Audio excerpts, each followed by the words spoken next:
Hello, beautiful people, and welcome to another edition of the Muneeb Show on a beautiful Monday, September 29th evening here in Northern Alberta in the heart of the oil country. Now, we had a beautiful weekend of sports, obviously starting off with college football on Saturday. All day college football, incredible. Sunday, all day NFL. Today, Monday, there's two games on as we currently go live. The Miami Dolphins take on the New York Jets, and later, the Denver Broncos take on the Cincinnati Bengals. Jake Browning, we'll see what kind of happens there. So that'll be interesting. Obviously, there was a lot of things that happened throughout this weekend, and we will touch on a little bit of everything that took place. But before we get into all of that, there was a sport. There was a final taking place.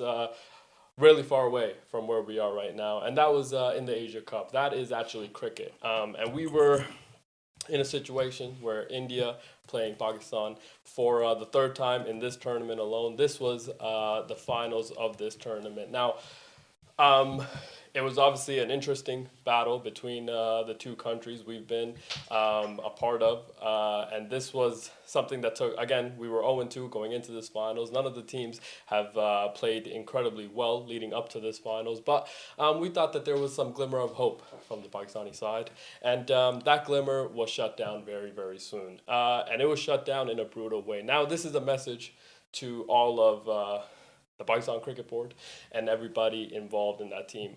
Please stop. Okay. Thank you for obviously giving us the memories that you have, the things that have scarred us for many, many years.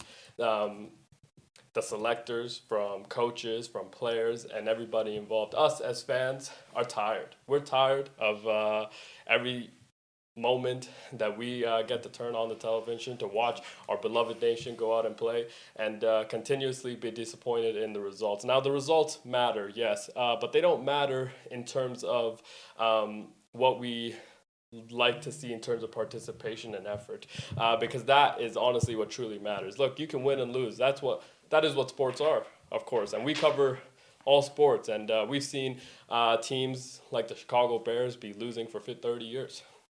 We've seen teams like the Edmonton Oilers lose for a long, long time. Everybody has downturns, and of course, that happens in all of sports. What we are asking is that you compete because there is a level of fandom and joy that comes with that.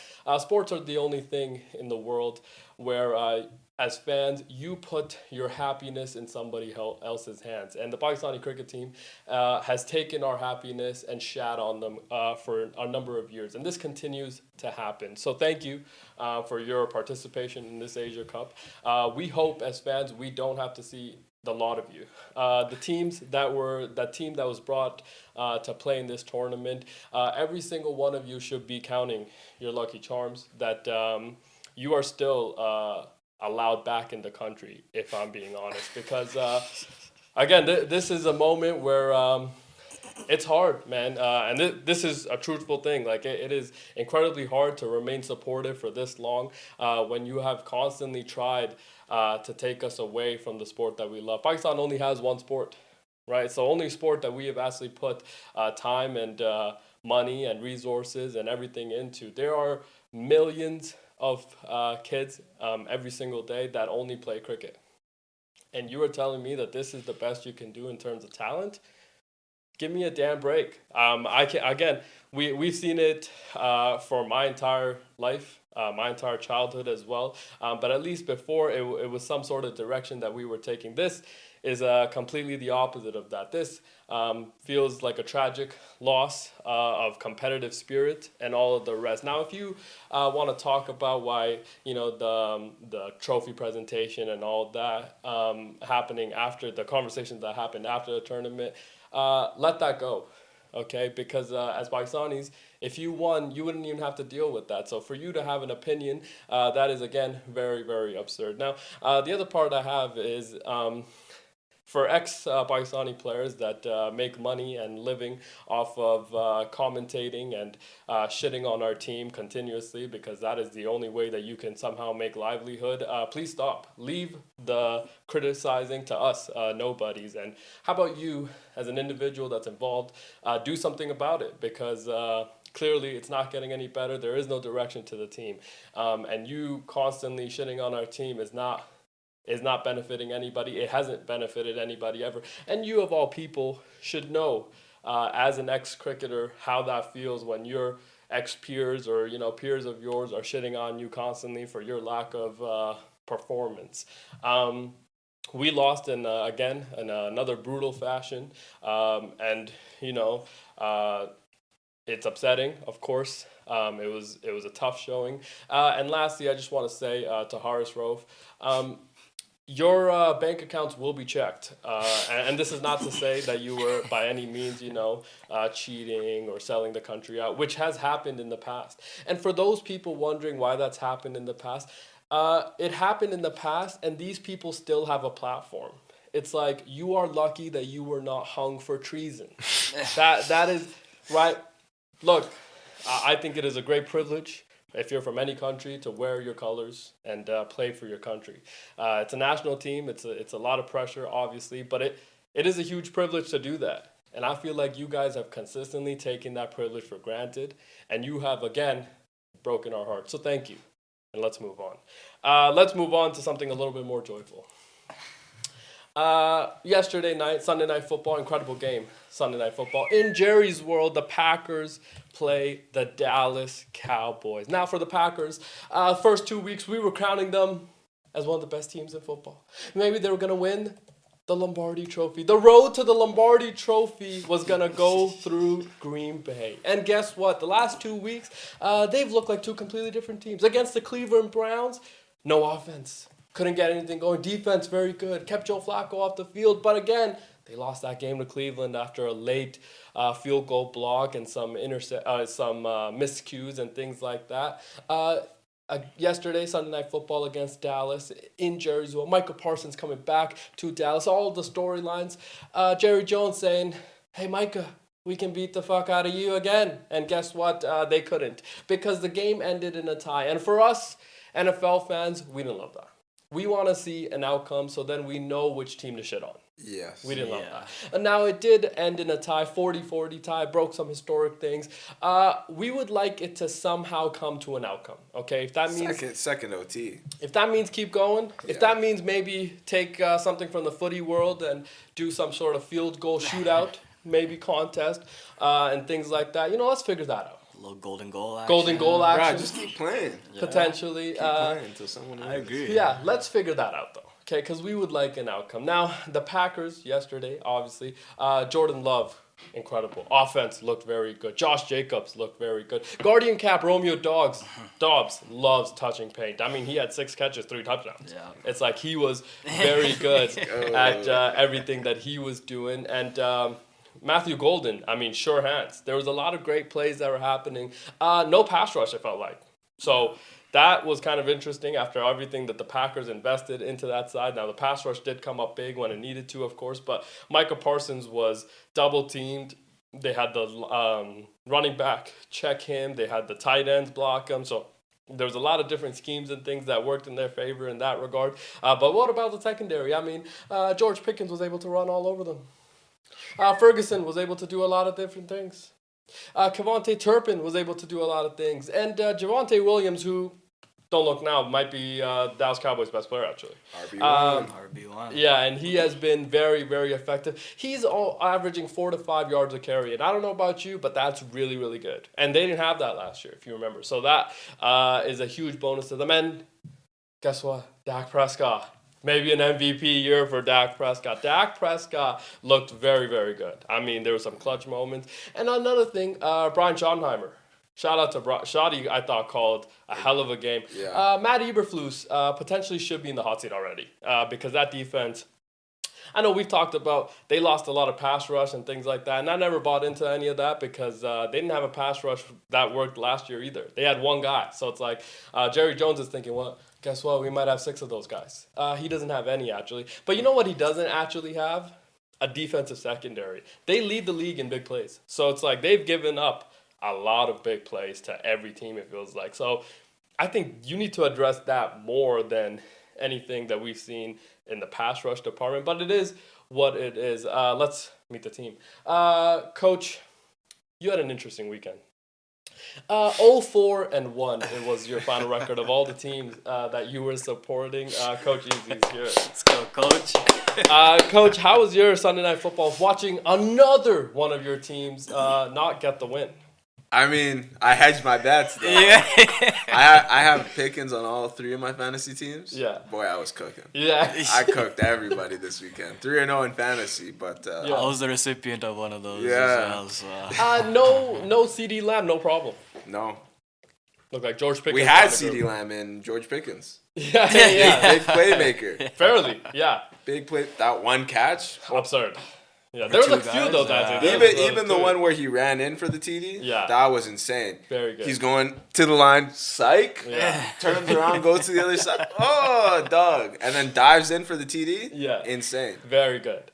I loved it. Yeah. That was kind of a breakout game for him in the Dallas Cowboys uniform. Yeah. Maybe this kind of gives Cowboys hope. Yeah. That, hey, we got a number 1, even if CD Lamb is potentially not there. CD Lamb's out for what, 3-4 weeks? He might be out for at least the next game and then potentially back for game 3. I mean, they still haven't ruled him out for next week as of right now. I need him out for a little bit. Nah, chill Pickens out, is cooking. Yeah, but now doesn't it offer that possibility if you're the Dallas Cowboys?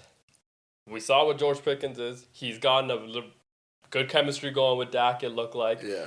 And now you add a CD Lamb in there, and it's like, oh, one of them you need to double. Yeah. You're not doubling both. So it's like, that I feel like it creates a really good 1-2 punch for that. And then you have an RB1 and potentially an RB2 and Miles Sanders. So it's like, you have a pretty good offense going with Dak Prescott is able.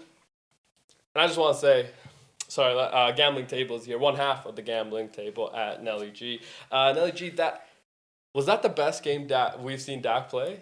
That might be the best game I've seen him play. Yeah. I mean, I've been talking a lot of ish about him and his $60 million contract, but hey, he was looking like he had like a near perfect game yesterday. I mean, he was controlling the game beautifully, hitting his checkdowns, deep balls, everything. I felt like he might be MVP. He might, right? He played like an MVP. I mean, they're first in total points. Or total yards as of right now. Okay. They're averaging 400 yards a game I saw or some shit. And a lot of that falls on Dak Prescott. All on Dak Prescott because they're always down in games. Yeah, so but I want to say that Javonte Williams signing is looking very, very good because he has been very effective for them. Remember last year they brought back Zeke, and wasn't it? He was averaging 2 yards a carry.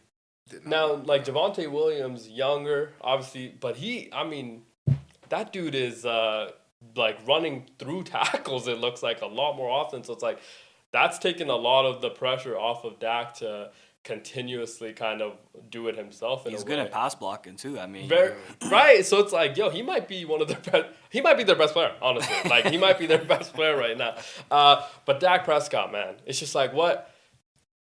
How he looks healthy. He looks like the comeback player of the year. Yes. That too. He looked like that one running TD he had. Yeah. That was nice. Yeah. That was nice. Just right down the middle. Right down the middle. I didn't expect that from him, honestly. Yeah.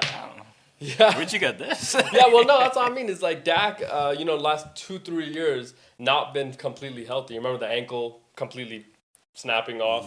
And then last year, what was it, ankle or hamstring or something like that? Lower body, yeah. Missed 9-10 weeks of the year and things like. So it's like Dak hasn't been healthy in some time. It's like this feels like a more healthy Dak Prescott. He's able to read the game very well. On the flip side, what happened to the Packers defense that was so glorified after the first 2 weeks? I think they rely so much on that pressure from the front four there. Yeah. That it helps their secondary, but if you're not getting that pressure, that secondary is forced to make plays, and unfortunately they just because they only got the 1 sack yesterday. Yeah. From Michael. And which was barely a sack. Barely a sack, yeah, honestly. But it could have been potentially the game-winning play though, because Dak probably runs in for a touchdown there, and then you win the game. So it's like that was such a big play. But yeah, I do think that they are so heavily reliant on getting to the quarterback and not playing coverage enough. But it's like this was a very good coverage team. That's why I think it's like, how is there so many broken plays and continuous And just like we didn't love a lot of those types of things happening. And the Cowboys O-line, they were missing some guys too. Yeah, that's what I mean. And then add on to the fact that no CD Lamb. No CD And they put 40 on you. It's like, how did this happen? You know what I mean? And I just, 40 is a lot of points to put on anybody. And clutch throws, clutch field goal. And Aubrey. That guy is stone cold. Stone cold kill. Justin Tucker, who? Yeah, seriously. Walks in there, boom. Just every time it feels like right down the middle. And it was beautiful to see, obviously, them going back and forth. Really good quarterback play. I mean, Jordan Love, very good quarterback play. It felt like he made some very, very good throws. And he kept them continuously in the game, right? Even when they had the lead, it felt like they didn't have the lead because they couldn't stop the Cowboys. So it was like Jordan Love continuously kept them in the game. And Josh Jacobs is... He's Josh Jacobs. He's Josh Jacobs. So you know what you're going to get out of Josh Jacobs. And we talked about playing wide receiver as a committee. It works for this team. It works. I know Romeo Dobbs, gigantic melon. Okay, because that guardian cap does look weird. Yeah, it looks really weird. It does, but he's had like 30 concussions in the last 2 weeks or 2 years. So it's like he needs it. Feels like he needs it. So it's like scary. Yeah, Jacobs can catch too, huh? Josh Jacobs is one of the most complete running backs in the league. So it's like he was able to do some really good things for them. Jordan Love, almost mistake-free. Now, there was that one fumble, which, almost, was one of those decisions that almost cost you the game. And then there was one more decision. Do you have the Packers last night? There was one more decision, Coach, that almost cost them the game. Yo, this was crazy, son. And this was one of those where it's like, I'm sorry, not why? worth it.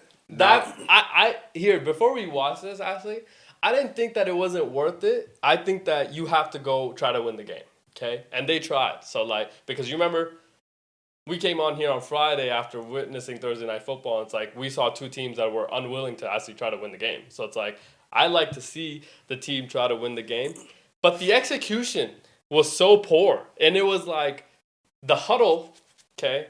Because I don't know if you can see it here, but before they huddle up, right, Jordan Love tries to do the huddle symbol. You're already at 11 seconds. We have no time to huddle, mate. This has got to be, everybody's got to be already on the same page, lined up, so you can get one throw and one playoff. If that ball doesn't go exactly where it needed to go right there, or what ended up happening, that is a tough loss. You're 1 second away from a loss. And now, I thought they ran out of time, honestly. I thought it went to 0-0-0. Yeah, and now today, every lower third is Matt LaFleur might be an idiot. And I'm like, is that Matt LaFleur's fault, or is it the bad communication between coach, quarterback to teammates? And it just felt like that execution was really poor. Let's play this clip and see what we can see here. Dude, look at it. And he took too long. And just 1 second on the clock left. Can you play that one more time? Right, he's got to throw that right away there. Pretty much, yeah. And the crazy thing is Tucker Kraft was wide open. So so he missed somebody on that throw as well. But at the same time, it's like that could have been such a brutal ending to your game. On a Sunday Night Football, the entire world, all the storyline and everything that went into this game. Jerry Jones talking shit about Micah Parsons, right? Micah Parsons coming back to Jerry's world. And all the things that surrounded Packers, Cowboys, Sunday Night Football. And and everything that we witnessed up until that point, if that's the way you lose that game in overtime, it would have been so loud. Too loud. It would have been too loud. Yeah. I thought they executed it poorly going up to that. I thought they used their timeout way too early. Way too early. Yeah. Well, the one before where he was trying to hit the outside guy, but you remember he hit the check down, and the check down got tackled right away. Yeah. So it was like they were kind of already in a weird situation. I know. I thought they were saving that timeout for to get the field goal look afterwards. Yeah. But they got lucky. They got super lucky. They got lucky. And they have a bye coming, right? The Packers are on a bye next week. Early bye. Okay? But they could have potentially been going into this bye with 2 wins and 3 straight losses. Or 2 straight losses, sorry. So they could have been going in 2-2 instead of they're going 2-1-1. So it's like, or it could have been the opposite way too. Yeah, which is crazy. That's what I mean. I could see him being 4-0. Like. Yeah, like it could be the other way. Yeah, but the margin of error is so slim, dude. Slim. It's so slim. So it's like them going into this playoffs with that type of like, I think the bye for them comes at the right time because they have to fix a lot of different things. Yeah, you know what it's I mean? probably just still trying to work Micah into the system. I mean, like Micah's Micah, he's plug and play, but it's I think still working out that defense to make sure they're moving right. Yeah, but what about the fact that against Cleveland it was their offense? You know, isn't it weird though? Like week to week, you got a completely different team in week 3 than you did in week 4. Yeah. Week 3 defense incredible. Yeah, they're playing a different opponent, but still, you know what I mean? Like Jerry Jude didn't get a lot of those like looks that George Pickens got or Turpin got and things like that. So it's like, and Joe Flacco's not Dak Prescott. Yeah. But still, it's like the run game, right, was a lot better in week 3 against the Browns. And the offense sucked, right? It was like Jordan, I get the pressure was a lot better, but it's like it wasn't astronomically better for you to get 2 different, it looked like 2 completely different teams from week to week. So it's like, yeah, I get the aspect of, working in Micah Parsons, but it's like, I feel like this team needs a lot more time before we start to crown them. And I think that this last 2 weeks is going to be one of those moments for us as like the media to be like, let's give them a little time because, again, Jordan Love, very good, but he does have those right? He does have peaks and valleys to his game because you just don't know what you're going to get. I do believe you got to pump the brakes on him as well. Yeah. Because like after week 2, that one player on the Packers was like, looking at the schedule, I think we can go undefeated, right? And like the coach didn't like that, obviously, right? And then look at them now. So like for me, it's just like offensively, I think they're fine. Yeah. They have the right pieces. A wide receiver with committee, everything. Tucker Kraft looking good. It's the defense for me, especially the secondary. If you get under corner, you get another linebacker maybe. I feel like that will push them to the place to like where we were talking about them like 2 weeks ago. Yeah, but on the flip side, I mean that division, Detroit Lions are back. I mean the brand new Lions look like they are back. So it's like, do you have time to figure out? Because you remember after the first 2 weeks, it was like, the Packers are and the Detroit Lions are dead. Yeah. Right. So it's like that. It was one of those situations that were happening, and now it's like, the Detroit Lions are still the Detroit Lions, and they're the brand new Lions. So it's like, if you're the Packers, because you might not win that division, and if you don't win that division, now you're looking at a wild card spot, and wild card spots again. The NFC, I think, is a lot better than we thought it was gonna be. We knew who was gonna be top dogs, right? We knew the NFC West was gonna be good with the Niners, Rams, Seahawks, Cardinals, right? We knew at least 2 of them were gonna be good. Looks like 3 of them might be actually good. So it's like one of those. Right, we knew the Eagles were going to be at the top. A team to beat, right? Right, and we knew the Bucs were going to be at the top. So it's like you have those 2, and then you probably get 2 from the NFC North, which, Lions, right now maybe Packers. Like the toughest division in the NFC. Which one? NFC North. Everyone's positive. It is but it was the toughest division last year. Right? You had the Vikings win 14 games and the Detroit Lions won 15 games. Yeah. It's like, and they played each other for the final game of the year to determine the number 1 spot. And the Packers. You still had the Packers last year. So it's like, you had a very, very tough division last year. You're going to have a tough division this year. And like, these losses start to kind of, creep up a little too quickly. Now, speaking of creeping up a little too quickly, we talked about coaches' teams going 0-4-1. Right, Coach has another team in another football world. Footy is what we like to call it. And on Friday we spoke about Man United. Manchester bleeds red. You remember that? Yeah. We actually argued Manchester might bleed powder blue. Actually, they were playing who again? Brentford, which we did say could be a last name actually. could be a last game. Now, G, I'm not sure if you saw this clip that we're about to play. Okay. Okay. Now this is the captain actually of Man United. Now, If you notice the score, 2-1 Brentford. Oh no. Okay. But chance to tie it with a penalty kick. Oh no. Yeah. Well, this is the moment to tie it, is it not? This is the captain taking the penalty kick. Roll the clip. Here he comes.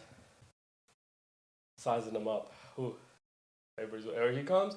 Oh, and it's just saved. He just hit the side of the. How did you do that, coach? Let's play that one more time. That's not a good look. Oh my god, that was rough, dude. And everybody's just cheering too. Oh, that lady's so good. Yeah, I was so mad. Let's see this one more time. This is the captain, by the way. Here he comes. No. And he just goes straight to the keeper. Bro, I woke up early and I went back to sleep after that. Game was at 5:30 in the morning. I saw that. I'm like, I went back to bed. I'm like, it's not even worth my time anymore, bro. Oh, no. Coach, I think I could have made that. I think a lot of people. I feel like my dog Nuge would have made that. It's a tough. Yeah, that was a very upsetting situation. And I saw that, and the first thing I thought of was like, this is so Man U. This is so Man U. You guys lost to Brentford? Bro, you don't even get it. I had him on my fantasy. I had Bruno Fernandes on my fantasy. He gave me -1 points. Yeah, he should be getting way more than that. For missing that penalty, gave him -1 point. There's fantasy for soccer. For footy? Yeah. How does that even work with all the leagues and everything? Fair. No, it's just Premier League. Just Premier League. Yeah, Premier League fantasy. Are there any fantasy players that are drafted from Brentford's team? Honestly, I don't know. I think I might have. Was some. Brentford drafted? No, it's the same way as football. But think about it. Like, That's what we're talking about. We're talking about Man U versus a team we'd never heard. I mean, it sounds like a last name. Sounds like a last name. We never heard of this team before, and they won 3-1. Right? Was that the final score? Yeah. Take it, and I actually have the Brentford keeper on my fantasy. Probably won you the week. Yeah, right. Yeah, I won the week because I had Erling Haaland on my team. I triple captained him. I was like, I don't trust my team. Yeah, right time to play him. Yeah, scored obviously 2 goals. Bruno Fernandes going to be captaining the Portuguese team as well, right? No, Ronaldo's still gonna be captain. Okay, because if this is your captain, we need iron blood. Man, this is Man U's captain? Bro. Is he gonna get stripped of the sleeve, you think? No, he'll never get stripped. Dude, well, they won't strip. And then the internet does what the internet does. Yeah. Obviously, he was killed on the internet for this. We obviously part of the problem. We will obviously be part of the problem. But there was this one, and I didn't get to actually pull it up. There was this one. They made a montage of him missing penalty kicks. It's brutal. It is so brutal because this guy cannot make penalties. And it's like, this is his Achilles heel. Eh? It's not his first time. That's what I'm saying. It's like, if you just search up Bruno Fernandes penalty, there's a 15-minute montage of this guy just missing. I mean, he's had 62 and he's missed 7 penalties. That's too many. What is the conversion rate on that? That's too many. That's way too many. If you miss 1, I think that's too many. It's a penalty kick. It's a penalty kick, dude. You know how big that net is? That is huge. Bro, people are killing dudes in the NHL for missing shootouts. And it's like, dude, the goalie is as big as the net. Bigger than the net sometimes, bro.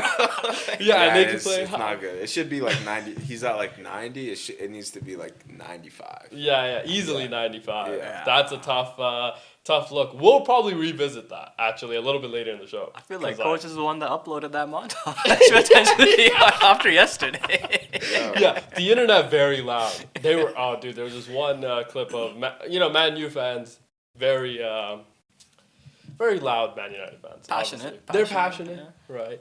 And obviously we have one of them, very passionate as well. So it's like, that Twitter feed. Hilarious, okay? Hilarious Twitter feed. It was like, these guys are ready to storm this guy's house. So it's like they were very, very upset with the performance of Bruno Fernandes. Hopefully he figures it out. Hopefully, yeah. Hopefully, Can you just play it one more time just so we can see? Chill. Just so we can see it one more time, Coach. Chill, dog. We just want to see how he missed. Here he goes. Just gearing up here. Exhale. Here he goes. Oh no. Tough. Oh no, just right to the keeper. Oh. That was a very tough look. It was a very, very tough look. Now, but I'll tell you who else had some tough looks. The Las Vegas Raiders had some tough looks. Let's go. Not all of them, though. I will say, so, last week we did the theme of the weekend in the NFL was special teams. Really good special teams plays and things like blocked kicks, blocked punts, punt return touchdowns, and all that. I would say, and just me personally, watching the NFL this weekend, didn't it feel like the theme of this weekend was the running game? Felt like a lot of the running game was, a lot of the running game felt like it was back.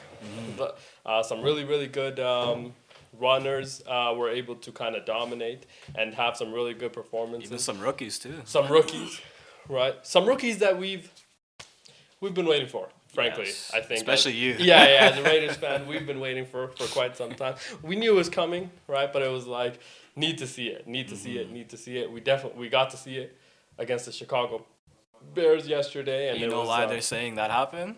Why is Because Genty's changed his stance back to his college stance. Okay. He's like straight up now. Yeah. Back to his college stance. Him and Jahmyr Gibbs, right? Jahmyr Gibbs is also very... I think he's very straight. Too. Very straight up. Yeah. Nick Chubb. Remember that was a conversation with him and Cleveland Brown, and I think people asked him about it. He's like, "Dude, I can't see if I'm not straight up." It's like I gotta see what the Which is fair. Which is so fair. It's like, dude, the guy, the people on your offensive line are 6'5", like 800 pounds. Like, no, I can't see past that. I can't see above that. Like, no. And when you're a running back, that's like 5'9" to 5'10" and things like that. It's like, I need to be able to see what hole I might be able to kind of get into even before the snap happens. So I think that makes sense, honestly. And especially like if you're standing straight up and you're able to kind of get into a stance right away, what's the issue? Ashton Genty had quite the day. Monster day. 3 touchdowns, right? He was very good in the pass game, in the run game, and things like that. Geno Smith, not so good. Yeah. And it was tough. Geno Smith over the first 4 weeks leads the league in interceptions. How many throw yesterday? He threw 3. 3, right? And we've talked about it. Not every interception is the same, obviously. Yeah. Every interception is a little bit different, right? You just never know, right? Tip ball, overthrows, tip drills, right? Receivers might run the wrong route and things like that. It happens, right? On the stat sheet, it's an interception, so it's like this guy didn't play well. That being said, I watched every single minute of the Raiders game. Those are 3 terrible interceptions. Those are really bad All on interceptions. Geno? I mean, those are interceptions that, like, as a starter in the NFL, you cannot make that throw. Especially being a veteran quarterback. Yeah, you just can't make those throws, And, it was really... Do you have the Chicago Bears one, sorry, before that? And that was really, really tough to see. A lot of those things kind of not go our way. And, we end up losing in a brutal fashion, obviously. And it was just heartbreaking, the fashion that we lost. I will say that on 3rd down and short, right, you're already in field goal range. Doesn't matter about the clock because they have timeouts and things like that, right? So why are we not throwing the football? Do you know what I mean? Like, simple question is like 3rd and 2, okay? You throw the football. I have a veteran quarterback. Like, I need to be able to get first down and get a little bit closer if anything else, right? If nothing else, I want to be able to get a little bit closer. Instead, on 3 straight downs, you run the ball. On 3rd and short, you run the ball and you lose yardage. You lose a yard. So now you're a little bit further away. Now, we have a really, really good kicker. Daniel Carlson, very good kicker. But this happened. To win the game, blocked. Damn. And it was tough. Very, very tough. Because and Ben Johnson, obviously, and then Pete Carroll just chewing that gum was going through it. Geno Smith, we might need to kick you out the building, honestly. That's what everybody's thinking. And this was in Las Vegas. Can we play that one more time, actually? That was a very tough look for the Raiders. Very, very tough look. A lot of block chance to win the game. You're down 1. To win the game, and it's just like, dude, there's so much, again, Block kicks. Block kicks. They've been the flavor of the year. Yeah. It feels like it. Special teams plays. Teams have lost games because of half a yard of not getting it into the landing zone.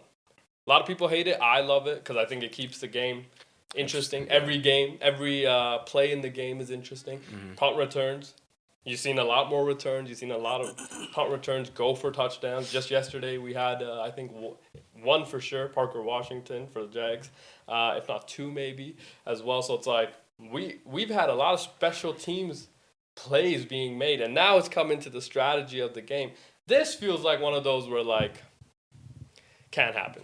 Because it's funny when it happens to other teams. It's not funny when it happens to your team. And there's some other not so funny moments that happened in the NFL. Indiana Jones and the Indianapolis Colts had look, they're a very good team, I will say. The Colts, I feel like this is not a one-trick pony anymore. We thought they were fluking it and things like that. I think if you watch them against the Rams, you'd be like, yo, this feels like a legit team this year. They should have won that for game. Sure. Should have won that game potentially. Here's a reason why. Coach, I would like to draw your attention to this play here. If you notice the time as well, I think 10:13, 11:48 in the third period or the third quarter. Sorry. Let's roll this clip. Guess the snap. Here we go. Danny Dimes. Dime. A.D. Mitchell. Boom, spin move. Come on. Boom, boom, boom. Turbos. Oh no! What happened there? He picks up the ball and he knows it. He knows it right there. He's like, oh no. Teammates are coming to celebrate. Obviously with him. This guy knows the teammates coming to celebrate. He's like, yo, get off me. I don't know. Okay? He knows something happened there. This is the moment where I act something happened there. You saw that? Something happened there. Okay. Let's just get some close up on exactly what happened there. So he's running in for the touchdown. Loses the football right before the pylon. Loses the football, and guess what? That turns into a fumble to tie the game, and that is tough. Now this is not the first Colts player that's done this. They didn't score on the 4th and 1 or the one and goal after that, or they settle for a field goal. Well, actually, no, it's a fumble. The other team gets the ball. Oh, and that wasn't even his first mistake of that game in the clutch either. There was another instance. Jonathan Taylor with the big rush, he scores, but oh no, Adonai Mitchell holding call. A brutal holding call too. That's why I say they should have won that game. Yeah. So this happens in tough situation for that to happen to you. Very, very tough situation. Dude, just hold on to that football. I mean, I always hate it when players celebrate before they score. Make sure you get in. Yeah. Have two hands on them. And it was so funny because, like, it happens to him. He drops the football, and he knows it. You know what I mean? It looked like he knew it right away. You gotta fake it. Teammates are coming to celebrate. He's like, dude, get the fuck out of here. I don't know yet. It turns out it's actually a fumble because when it goes out of the end zone, other team gets the ball. So it's like, that was brutal. And then we don't have the clip here, but on one of the other drives, Jonathan Taylor, incredible running back, obviously. Again, running back feels like it's back. The running game and running back resurgence feels like after the first 3 weeks it wasn't as good. 4th week it feels like this week a lot more of the run game felt like it was a predominant point of emphasis for NFL teams. He gets the ball, makes a juke move, gets to the sidelines, touchdown. Oh no, flag. It's like, oh, this can't be good. A.D. Mitchell is actually doing. I thought he was gonna do the RKO on somebody. Actually, there was some wrestling involved for sure, and it's like, dude, the ref is standing right there. You can't be doing this right in front of the referee, and it was just a brutal holding call to get to set up that misfortunate situation. But those were tough moments. We have another series of tough moments, actually. Can we get to the next clip, please? Or maybe it's a Bruno Fernandes one. I don't know. That was a tough moment, though. But Colts are what, 3-1? Yeah. Okay, so they're still in position to be pretty good. Not this one. This was When are we gonna start talking about Puka Nakua? Yeah, this one. Yeah. YR1, baby. Yeah, she might be the best This receiver. was. Oh no! Oh, fumble! Oh no! Can we play that one more time? So 2:44 left in the game, Coach. Jacksonville 26-21. Purdy drops back, strip sack, and they land on it, fumble. And that was the fourth fumble or the fourth turnover of the game for the San Francisco 49ers. Brock Purdy involved in 3 of the 4. Okay, two interception game. One of them, Christian McCaffrey, got to catch that ball. Okay, ball hits him in his hands. Tip drill. DB gets the pick. Second interception, Brock Purdy, terrible throw. It did get tipped at the line of scrimmage, but again, not a great throw either. So it's like the ball got tipped, obviously it slows down, and one of the linebackers was able to come down with that. So not a great kind of showing. Felt like Brock had some overthrows as well and things like that. So, and then there were some drives where it was like Brock Purdy's the guy. So it's like there was a mixed bag, I think, that you got. That being said, are the Jags for real? I mean, they were like literally half a decision away from being 4-0. Yeah. Right? Against the Browning situation. Joe Burrow obviously done that game. And it's like Jake Browning comes in, throws 3 interceptions. It's like, I'm sorry, how are you not winning that game? You won the turnover battle as well. And it's just like, again, you let that game slip away from your finger. But are the Jags? Are we going to be talking about the Jags on the road to Lombardi Mountain? I don't know about all that. 3-1. 3-1. They're looking very good. It's impressive because like their best offensive weapon from last year, Brian Thomas Jr., still doesn't look like Brian Thomas Jr. So like they still have room to grow, and they're 3-1. And they're 3-1. And doesn't it feel like they're like the running game very good for them Travis too? Etienne looking like he's back. Etienne. Yeah. And I loved Liam Cohen stuck with the running game. I felt like throughout that entire kind of game, even when you were down a little, or maybe you were trying to, do some creative things. It's like 3rd and long, maybe, right? You still give it to Travis Etienne. He picks up the first down. It's like that's a lot of trust to have in your running back in those situations. So I felt like that was great. There was obviously a confrontation after the game between the coaches. You remember Bob Saleh going into the game said they are legally stealing signs. Okay, he said that about Liam Cohen, who's the head coach of the Jacksonville Jaguars. After the game, actually, Liam Cohen said, dude, keep my name out your fucking mouth. That's what he said to Bob Saleh, unfortunately. He was doing his best Will Smith, actually. He threw a punch, too? He could have tried. He did, but, like, Bob Saleh is a gigantic human. It's like, no, you're not going to try that with Bob Saleh. It's like, dude, Bob Saleh would look at you and you would crumble. So it's like, nah, if I'm Liam Cohen, like, after that whole Duval situation, nah, I can't be doing that. But I like that he was sticking up for himself. He's like, dude, don't be talking about me and my program and where I got built. I'm 3-1, bitch. Look at you. Guess what? You were 0-5 and you got your ass fired last year. So he's talking all of his shit. Obviously, he's like, yo, don't be talking about me like that. And you know what? Fair. Love it. Fair situation. Okay, coach. Yeah, made a fan out of me. Honestly, I was like, this is the guy. This is the guy. Because talking shit to Bob Saleh, probably a little bit intimidating. But maybe Bob Saleh, had it coming. Kyle Shanahan was asked about it, and he's like, dude, I don't care that other coaches are pissed at us. They should be. It's hard to win. And I was like, fair. You know what I mean? Maybe Kyle Shanahan actually doesn't care. Now, he was obviously pissed at his team's performance and things like that. But I'm going to tell you something, man. The Niners could have been 4-0. They're obviously 3-1. It looked like they really missed George Kittle today.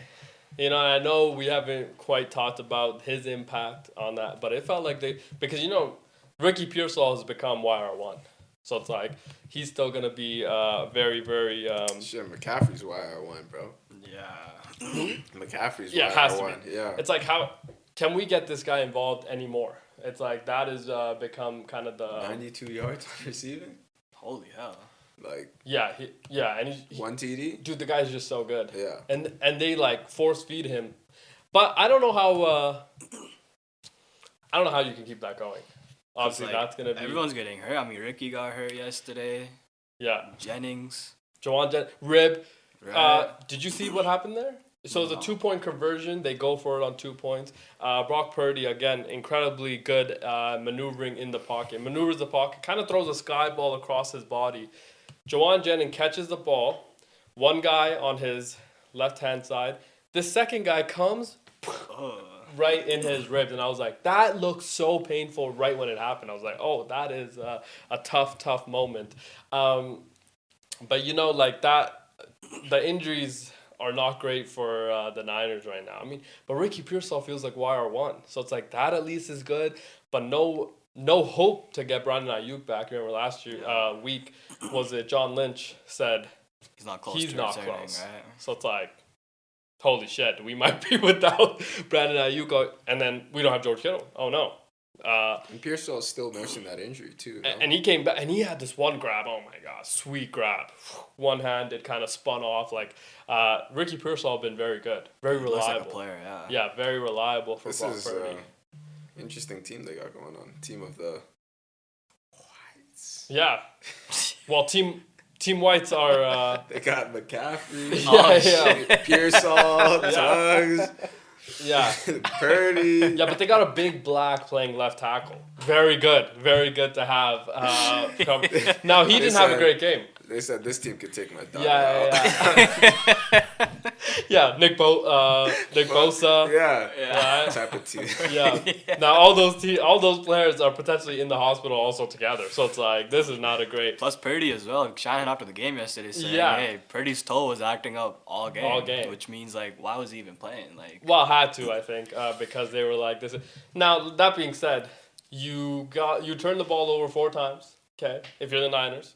And they scored on a punt return touchdown. So it's like, all those things weren't in your. You still had a chance to win. So it's like, you know, there are some. I know there's no moral victories, but it's like, if you were to look at it from outer, kind of like zoom out a little bit, you're like, you know what? Like, if we can do a little bit of this a little bit better, not have to limit the turnovers, we're still in a lot of this game. 0 sacks for the San Francisco 49ers. Now, they are gone, I think, 10 or 11 straight games without an interception.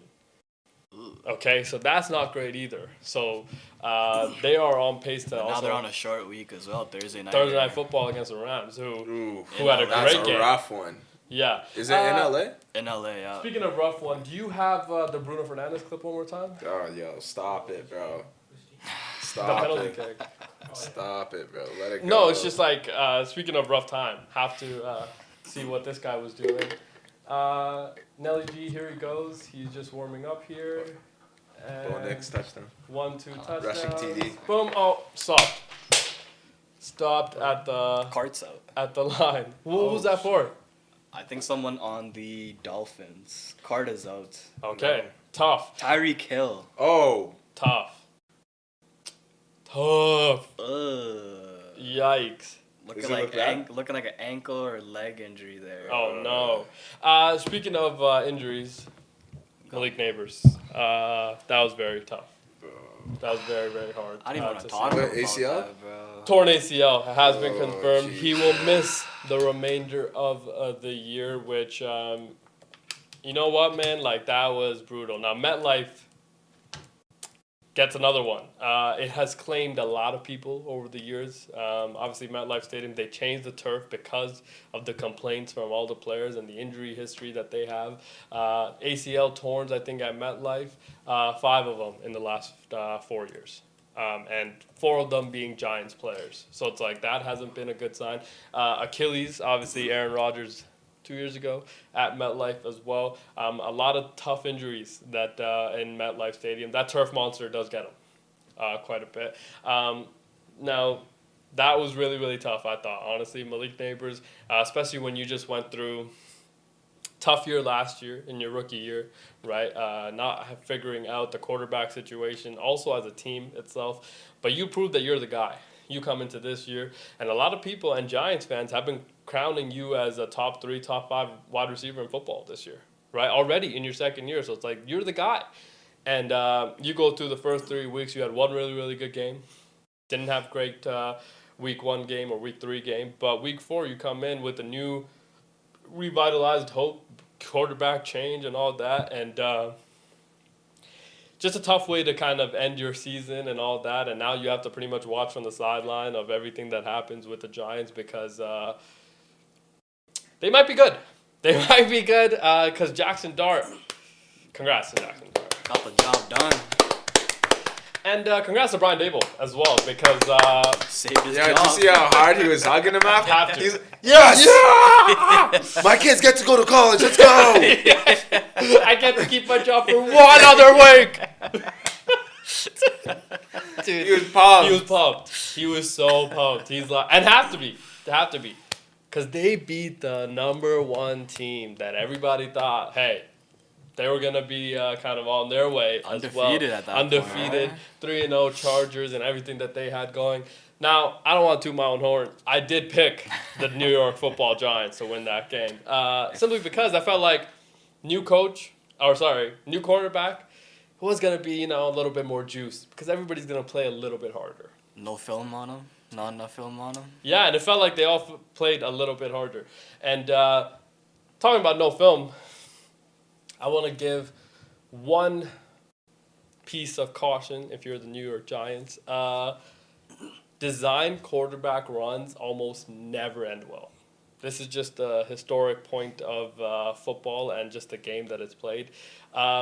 They had, I think, 6 of them. Now, young quarterback and design quarterback runs, it's like, dude, if you don't have a Josh Allen type, like, it does lead to injuries happening. Yeah, and right as I'm kind of watching that game, and like in my head, I'm thinking, dude, I don't like that they're doing this. I don't like that they have constantly got, because he was able to score on one of them, and he was able to get some big yardage on a few. I think he rushed for like 40, 50 yards. Yeah.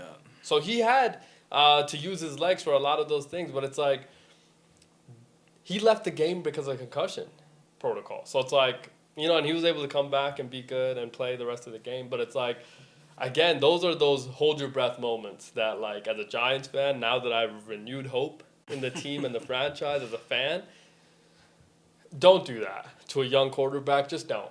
It's good, again, to use it in spots and sparingly and things like that, but, like, let's not make this a habit of trying to design quarterback runs for a young quarterback. It's just like, why? You have a running back, Cam Scatterboo, very good. Did you see the size on this guy's head? Yeah. Did you see the size of the guy's head? He looks like Romeo Dobbs wearing the helmet cap. I'm like, dude, and he's not even wearing the Guardian cap. It's like this guy's melon is so gigantic. It's like, yeah, he's going to be a good running back. Now, Arizona State, very good running back. 5th in Heisman last year. So it's like this guy, he broke like so many records. Very good running back. So it's like, they found that, Now not having Malik Neighbors is going to be very hard. But you know what? I felt like that defensive line made Justin Herbert's life a little bit of a hell. They were able to get to him quite often, pressure. We figure out what happened to Joe Alt? Not yet. Because that was a little tough. I mean, Rashawn Slater, done right before the year started. They moved Joe Alt over, and it's like, I think he got hurt in that game, and it's like, oh, no, this is not looking great. Yeah, for he left the Chargers. game yesterday. He's expected to miss multiple weeks with the high ankle sprain. Tough injuries to have. Omarion Hampton, by the way, looked very good. He had a game. He runs a little angry, too, doesn't he? Yeah. Doesn't he look like he runs a little bit like Pacheco? He does. It's like he's stomping at the ground. He's it's mad like, at the ground. He's upset. He's upset of the turf monster. It's like, don't get me MetLife. He's running away from MetLife Stadium. You're not getting these ACLs. Yeah, that's potentially what he's saying. And I was like, yo, this guy. But he had some great plays. Great plays. Helped out Justin Herbert a lot. Also, TD. Quentin Johnson, right? Looked very wire one. Wire one? Lad McConkey. YR3, maybe 4 now. I don't know, Coach. Yo, what happened? 11 yards just? One catch, was it? How many targets? 6 targets, though.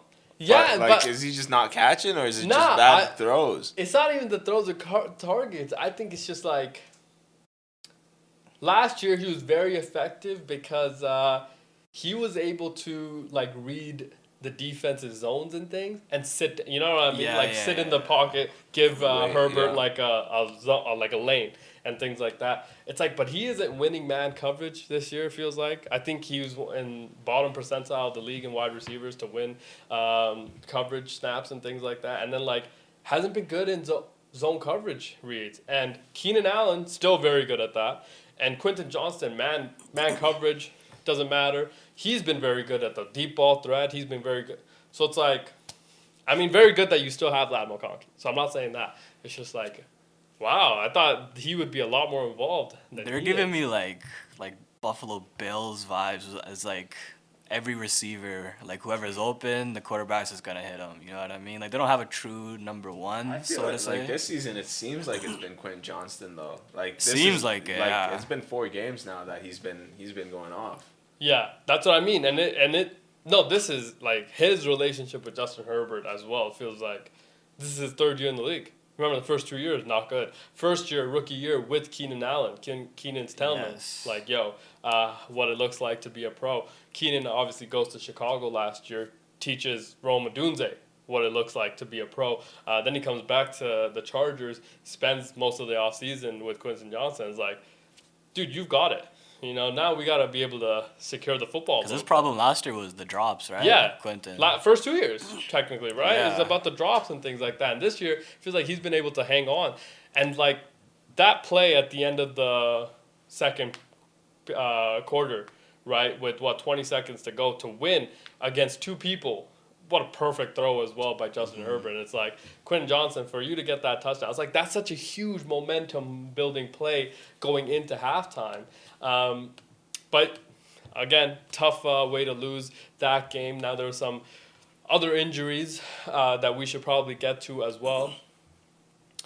From the Baltimore Ravens. Obviously, another one of Coach's teams. Diehard Baltimore Ravens fan. Got multiple injuries over there. Multiple injuries. Coach, we will obviously talk about the Ravens a little bit more in the second hour. But before we get to the second hour, Madubuike, done for the year. Tough. Neck injury? Neck injury. Initially, remember, it was reported that he will miss this game because he's being evaluated for other things. Then it comes out after the game that it is actually a severe neck injury. He'll actually miss the entirety of the year. That is a tough injury. Tough injury. Marlon Humphrey on the other side, who one of their best players, on defensive side of the football. He will miss multiple weeks. Roquan Smith, also one of their best players. Signal caller as well. He will miss multiple weeks. And Lamar Jackson, hamstring. Now, Lamar not having full control of his legs. It's going to be tough. It's going to be tough. Coach, how's it looking to be a Baltimore Ravens fan? Sitting here after 4 games, 1-3. I didn't get to watch the full game yesterday. Yeah. I was at... oh, shit. Okay. Yeah. I was at church. Oh, I think Hill broke his leg. Yeah, I saw that. Yeah. Hill broke his leg. Sorry, go ahead. I was at church, and I saw the opening drive touchdown. Yeah. And then in the middle of church, I get a notification saying that, we're losing pretty badly. Yeah. And I'm thinking, I think the whole team needs to go to church. That's think fair. we need to be saved because clearly whatever we're doing right now is not working. Fair. We're in a bad place. It looks like the injuries are piling up. Defense is getting worse, especially with these injuries now. So, send out your thoughts and prayers for us. Okay. Over these next couple of weeks. Yeah. Maybe they have been sitting a lot. I'll tell you who else has been sitting a lot. Let's turn our attention to the screen here. Here he goes. Yeah, this guy's not serious, man. And here he goes. This guy's not serious. I had a feeling. Oh, blocked. I had a feeling, yeah. Well, let's take a short break. We'll be back in a short minute and talk some more football. See you in a bit. Peace. Hello, welcome back to the second hour of our show. Incredible first hour. Obviously, we talked a lot of football, and we had a great weekend of football. College football. Absurd. I mean, there was some great games, SEC, Big Ten. There was some incredible slate of football that happened. There was some other footy that happened across the globe. Do you want to play that one clip one more time? Just so we... Here it is. Nelly G, are you watching? He's gearing up. I could never miss this club. And here he goes. And blocked. Tough. Tough. That was Man United captain, by the way. Diehard Man United fan. And diehard Baltimore Ravens fan. Coach Easy. Rough weekend. Coach Curse. It was a rough weekend. Also, one half of the gambling table at Nelly G and is the here Dogs as well. lost this weekend too. I just committed. Yeah, it was tough. Yeah, It tough was loss. really, really tough. But you know what? There were some tough things that were happening, obviously, across the pond as well. In Ireland, the Vikings started off Sunday slate of football against the Pittsburgh Steelers. And the Pittsburgh crowd, very loud. Okay, there was a lot of Pittsburgh Steelers fans in there, but there's fans of every team. I think the attendance was like 70,000 people. That's pretty good. It's really good for an international game. Great game as well. Carson Wentz experience, we got to see the entirety, I think, this week for sure, of the Carson Wentz experience. He threw like an 80-yard bomb to Jordan Addison. The next play almost threw an interception and almost fumbled at the same play. So it was one of those situations where like that is... Are you talking about the play where Addison almost had the touchdown? Almost had the touchdown, yeah. And then the next play, yeah. First game back. Yeah. 350 yards, though. Yeah, Carson Wentz, again, that is the Carson Wentz experience. Jefferson had a good game, 10 catches. Yeah. Two tough, two really, I mean, the TJ Watt is him. He's him. Catches it. TJ Watt is definitely him. There was a lot of moments that we got to see of that whole moment. But before we get into all of that, Coach, that's also one of your other teams, the Minnesota Vikings. Tough situation for them. How did you see... I mean, we saw Thursday night, Sam Darnold looked very good. He did look very, very good. Okay, J.J. McCarthy's not looked great. Carson Wentz looked okay. Didn't look great. He looked like the Carson Wentz that we, I think, expected to see in ways. What does this say about the Vikings right now? Tough spot. Because we're 1-3? Yeah. Yeah. So, I don't know. You're looking like maybe you should have just signed Donald. It's looking like they're not serious, bro. And O'Connell we trust, but, trust it's withering, bro. It's withering by the day, it feels like. Now, on the other side, trust feels like it's starting to grow in the Pittsburgh Steelers defense, especially. That looked like a Pittsburgh Steelers defensive unit. I mean, smash mouth football as well. They were able to kind of get pressure on and then play sticky coverage on the back end. Even though I thought, Justin Jefferson had a really good game, it did feel like, the defense still played fairly well on him and Addison. And let's not forget, Jordan Mason in the backfield, also very good. Yeah, so it's like they were able to kind of do a lot of those great things. But the pressure, man, TJ Watt, dude, And then trust also feels like it's growing on the other side of the ball with Aaron Rodgers, because Aaron's able to hit DK Metcalf 95 yards. Oh, there's a new variation of Aaron Rodgers. We've had Perk Rodgers. Bro, we got smelling salts Rodgers now. Like, before that throw. Smelly Rod. Back pocket, quick little sniff. Yeah. Throws it on the field. You can see his eyes. He looked amped up after that. Like, and then huts the ball. Boom, DK Metcalf. Very good. I thought smelling salts were banned. No, you're allowed to use it. Okay. Still, yeah. I think the team's not allowed to provide them. Oh, okay, one of those situations. Yeah. So those smelling salts that Aaron was using could potentially have some ayahuasca in them. Yeah. Potentially. Because he got them himself.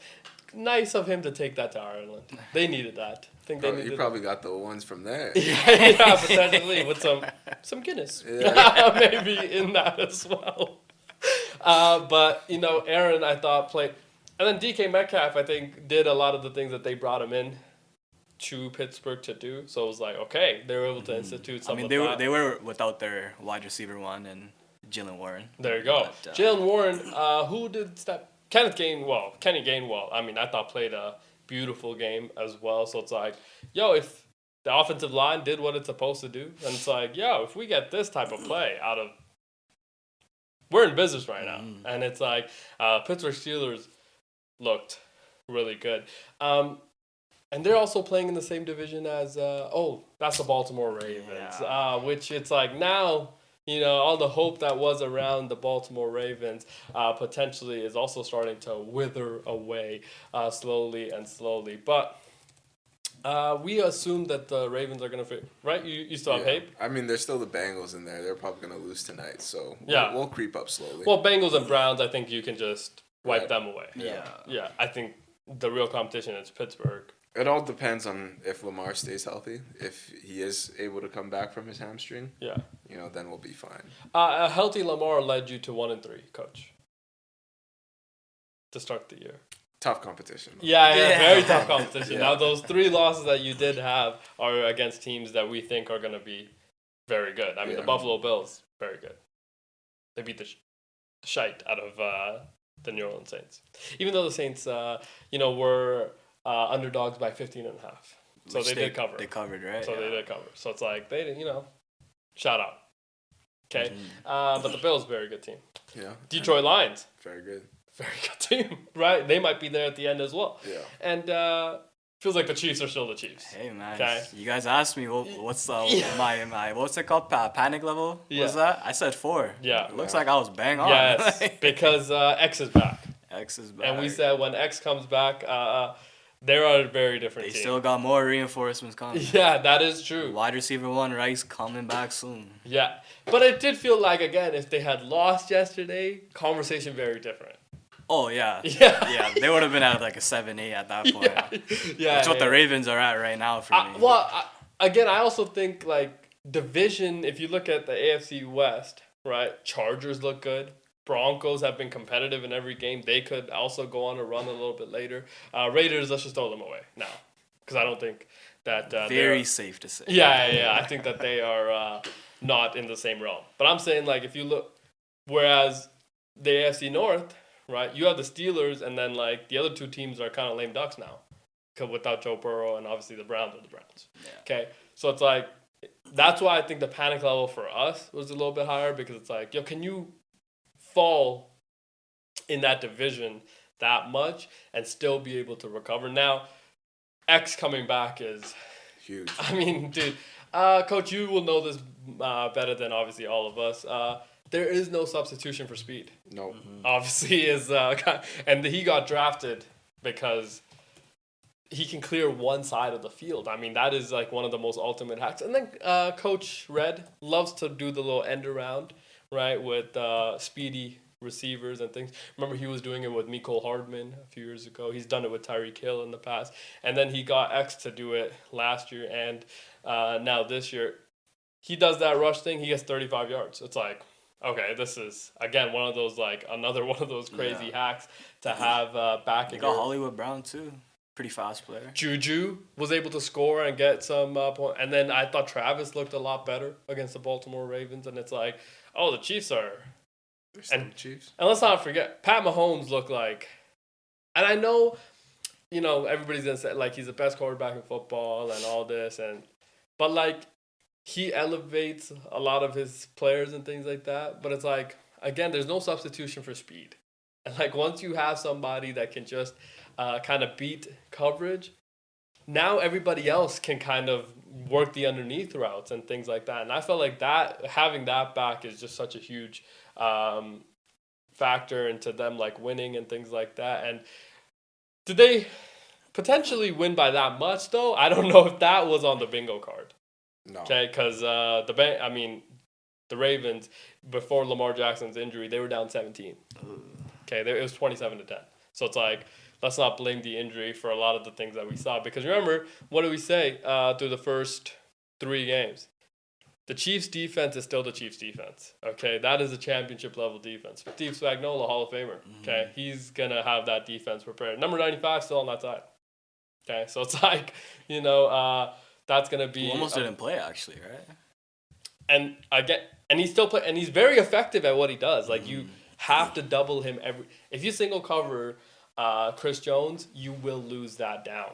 Like there is no substitution to that. It's the same with every high level defensive line player, right? You can't single cover TJ Watt. Like he's gonna win, right? You can't single cover Mad Max, which The Chicago Bears definitely tried yesterday, and he had, I think, 2 sacks, an interception, forced fumbles, 4 tackles for a loss, and I want to say 8 pressures. So Mad Max almost single-handedly won us that game as well. So it's like, you can't single cover top-end defensive linemen. And Chris Jones, very effective. Now, on the other side, not having Matabike is going to be very hard to get through. He's their highest paid I think defensive player before Kyle Hamilton, maybe. Before Hamilton, yeah. Yeah, so it's like, it's going to be hard to recover. Hey, man, I started a conversation last week. John Harbaugh. Yeah. Hey. I mean, it's tough now because can you just blame it on the injuries? Be like, that's a scapegoat, you're saying? Yeah. I don't know. Yeah. I don't know. But you were losing before the injuries happened. Yeah. But were you losing because of coach? Is always my question. But now you can ride the injury train. You can be like injuries. Everyone's gonna forget. See, like I've seen a lot of about that online on my algorithm, and it's just like there was a comparison that was made for him. They're saying that he's the NFL version of Doc Rivers. They have Harbaugh? I would have that one championship ring that they're still going off of. Yeah. Might be the only reason why they still got a job at this point. Yeah. I would disagree slightly with that one because Harbaugh created a winning culture. Okay? And I think I think the culture, like for example in the NFL, right? The reason why I think coaches get let go easy or quickly or aren't very successful at their job is that their culture doesn't get instituted in that locker room. And then like as fans and everybody, you're able to see it and you're like, dude, this guy's not made for the job. I think when you're there for 18-some years, it's like everybody that gets entered in the Baltimore Ravens locker room understands what it is to be a Baltimore Raven. You're going to be very good defense, okay? It's going to be tough for a team to come into your building in the bank and beat your team. Now, Detroit Lions did that. I think that, again, eye-opening, okay? Because Baltimore Ravens under John Harbaugh, always a physical defense, okay? And then, on the offensive side, they're going to run the football, and they're going to beat you with, a variety of different things, especially with Lamar Jackson. So it's like they've, I think, instituted a very good winning culture under Harbaugh, which hasn't, which Doc Rivers, I would argue, hasn't done anywhere since he won that championship ring. So it's like, to me, that one's a little bit different. I think, again, Sean Payton, I think, is a little bit better of a comparison because Sean won and then is still trying to lay his, claim in other places. Now, he could win in Denver, okay? But it's like, so it's a little bit early. But I think that one's a little bit better because, he's only won one time. So it's like, are we giving these people jobs because they've won once, and that one's a little bit more of that thing. But again, those two are very good coaches. Mm-hmm. Doc Rivers, good coach, just not a good, I think, adjustments coach. Especially in the playoffs. And you need that if you're going to be a competitive in the NBA or the NFL or literally any sport. Baseball also happened yesterday. Congratulations to the Toronto Blue Jays. Let's go. They won the division, AL East, right, is what the Toronto Blue Jays are in. So they won that division on the very last day of baseball. That was incredible to see, obviously. So the matchups are set, right?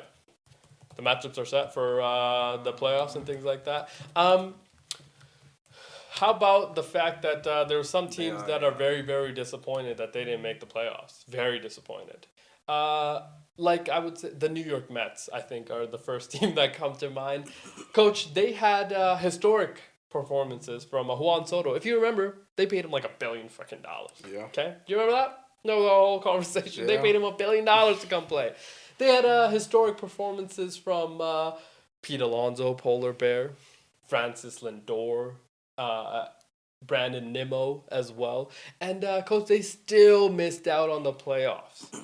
And the post-game was hilarious, by the way. One of the reporters asked Polar Bear Pete if he's going to be back next year, and he's like, no, get me out. Free Pete. Yeah, so Polar Bear Pete potentially done in New York, so that'll be... Crazy, too, because they missed it by one game. Bro, it went up... Yeah. Baseball went down to the very last. After Like, 164 games. How many teams, too, right? Like, Yeah. Blue Jays tied with the Yankees. Yeah, but they probably won head-to-head. Yeah, but we won that's what I mean. Yeah. So it's like, it went down. After that many games, 60-some games, okay? It went down to the very last day of the season. Crazy, because you'd think it'd be like... Yeah, Yeah. the spread would be crazy. It's Yeah. like, there's so much parity in every league, it feels like.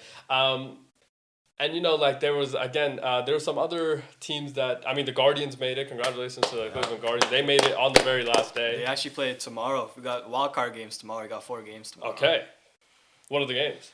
Tomorrow at 11 a.m. we got the Tigers against the Guardians. Okay. Right. So they were in the heated battle all year, it feels like. Yeah. Especially after when September started. Because remember, the Detroit Tigers were on their way to be a historic team. Yeah. And then at 1:08 p.m. we got the Padres against the Cubs. That's going to be tough. But that's going to be a good series. Oh, my God. These are some good series, Hey, man. this next one is pretty good. At 4:08 p.m. we got the Red Sox against the Yanks. Yo, that's a good series, too. Remember, that's a historic. Yeah. That's a historic rivalry that they... Obviously, New York and Boston sports never get along. Celtics, Knicks, they don't get along. New England, Giants, they don't get along. So it's like... fandom of those two cities. The Red Sox got some get back for the Celtics. Yeah. Eliminated by the Knicks. Yeah. So it's like, that's going to be a good series. The last game of the night will be the Reds against the Dodgers. Okay. Cincinnati and... I'm surprised the Dodgers is in a wild card spot. Well, Cincinnati should be prepared for what they're about to get from Shohei Ohtani. Congratulations to Shohei Ohtani as well. He broke another record, Coach. He broke his own record of most home runs hit in his season. He actually broke the Dodgers single-season record as well. And if you remember, Los Angeles Dodgers carried the stats of the Brooklyn Dodgers as well. And that is a very historic franchise. Have had a really, really good players. No one better than Shohei Ohtani. It feels like we are in the golden age of baseball right now. Finally. Very, yeah. Honestly, I mean, we were in the early 2000s, right? That's true. Yeah. A-Rod and Derek Jeter, and obviously Big Papi with the Red Sox, and the Red Sox-Yankees rivalry was always great. Let's not forget, Ken Griffey Jr. in Seattle and Ken Griffey Sr. playing together, hitting back-to-back home runs. Was that the Barry Bonds era, too? Barry Bonds was like in early 2000s. Yeah. Fair. So, and Barry Bonds was doing Barry Bonds things. Yeah. I mean, he was doing some things that, we'd never even...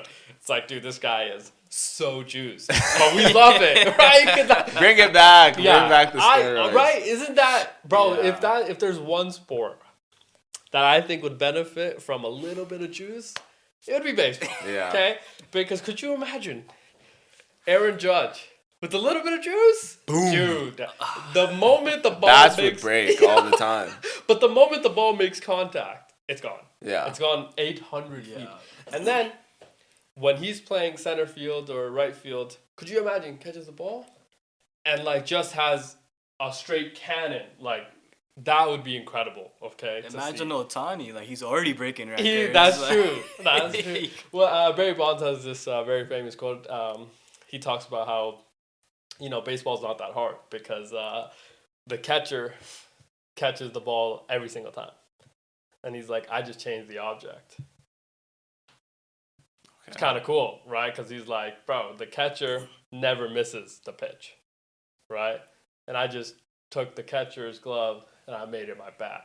And that's why I don't miss pitches. I'm like, bro, this guy's a go, okay? What a go. Yeah, baseball is doing... Who are the Blue Jays playing in the first round? Well, to be determined. Okay, yeah, because we are number 1 seed. Yeah. So this is going to be good. Wait and see. Seattle's also number 1 or what? Yes. Because did you hear about what's happening in that situation? No. Okay, so Seattle, T-Mobile Park, where the Mariners play, and Lumen Field right beside each other. They actually share parking. Okay? They share parking, which is hilarious. Now, I've been to Lumen Field many a times. Taylor Swift, right? Seahawks games and things like that. It's very hard to leave that place. Okay, there's thousands. You can imagine there's 100,000 people trying to get out onto subway and things like that, and take the train or wherever trying to get out. Park if you park there, so what the problem is that Mariners, or I guess the Seattle Gaming Commission or whatever, they said that if the Mariners are playing at the same time as the Seahawks, we will need to change the timing of the Seahawks game because they can't have two games being played at the same time. The city and plays cannot facilitate that. So they will potentially have to move some of the games around or some of the timings. I think they're saying that the only thing that will be impacted is Seattle Seahawks playing a little bit later, which I don't know. Raj is gonna love that, but we'll see. Probably not. Maybe Raj is pretty. He's like, we're the NFL. Yeah. It's like, I'm sorry, what? You're gonna move my game? It's like, bro, we got 16 weeks. All right, we only got 164 games. We moving your team. Yeah. Raj is like, you can actually play across the board. You can play in Vancouver, actually, but you can do. Yeah, so that would be. But hey, man, I mean, the Mariners being in the playoffs. A huge deal. So it's like Cal Raleigh's big dumper hit 60 home runs. J-Rod, Julio Rodriguez still out there. So it's like, dude, this is going to be an exciting. I can't wait for October baseball. Shout out. Also, Houston Astros didn't make it. Was a huge storyline that, they were kind of one of those teams where it's like, if they make the playoffs, even if they limp in to the playoffs, okay, one arm potentially, that's a team you do not want to play. Yeah. A, they could be cheating. But B, it's like they have championship pedigree, right? They've been there, done that. Okay, they've won at a high level, and they have stars at every position of the field. Now, Jordan Alvarez missing the games that he did, I feel like was very tough. They couldn't really combat what he brings in the power game, obviously. But I saw some clips of the announcers, okay, because I can't remember who the Astros were playing yesterday. But whoever they were playing, okay, yesterday, they made the playoffs. Obviously, the Astros The Angels. No, not the Angels, this other team. I can't remember. The Astros it was final yesterday. Yeah, that would have been yesterday. When they got eliminated. I can't remember if they got eliminated 2 days ago or 3 days ago, maybe. There was this clip surfacing around the internet of the broadcasters finding out that the Astros got eliminated. And then, like, the other team is celebrating that they won, that they're going to the postseason, okay? And one of the Astros broadcasters like, look at these clowns. This is their World Series. Dude. And I loved it. I was like, that's the level of petty that we aspire to be. Yo, broadcasters are so funny. They're so funny. They take it personal. Have to. Yeah. Bro, you're with the team, like, the entire journey. Yeah, you feel like you're a part of the team. And, like, they travel with the team. Yeah. So a lot of the broadcast team and partners, like media, right, they travel with a lot of these teams. So it's like, they feel very much. That's what every sport, though, no? That's what I'm saying, right? Yeah. Like, they feel very much involved with, like, the ride and die of your squad. Like, they gonna get a ring, too, if they win type shit. Yeah, you get the recognition when you win and, and things like that. So it's like, yeah, I could see why, they have to be very involved. Now, that being said, they don't have to be as biased. We already know the bias exists. Yeah. It's like sometimes you cannot be that biased. Like, what's that guy with the Warriors? I can't remember. Okay, somebody search him up because that guy is the absolute worst. Okay, he has to be one of the most biased. Like, he calls out when Steph Curry takes a little shot to the wrist. It's like they can't be doing that. Bob Fitzgerald? Yes. Bob Fitzgerald? Yes.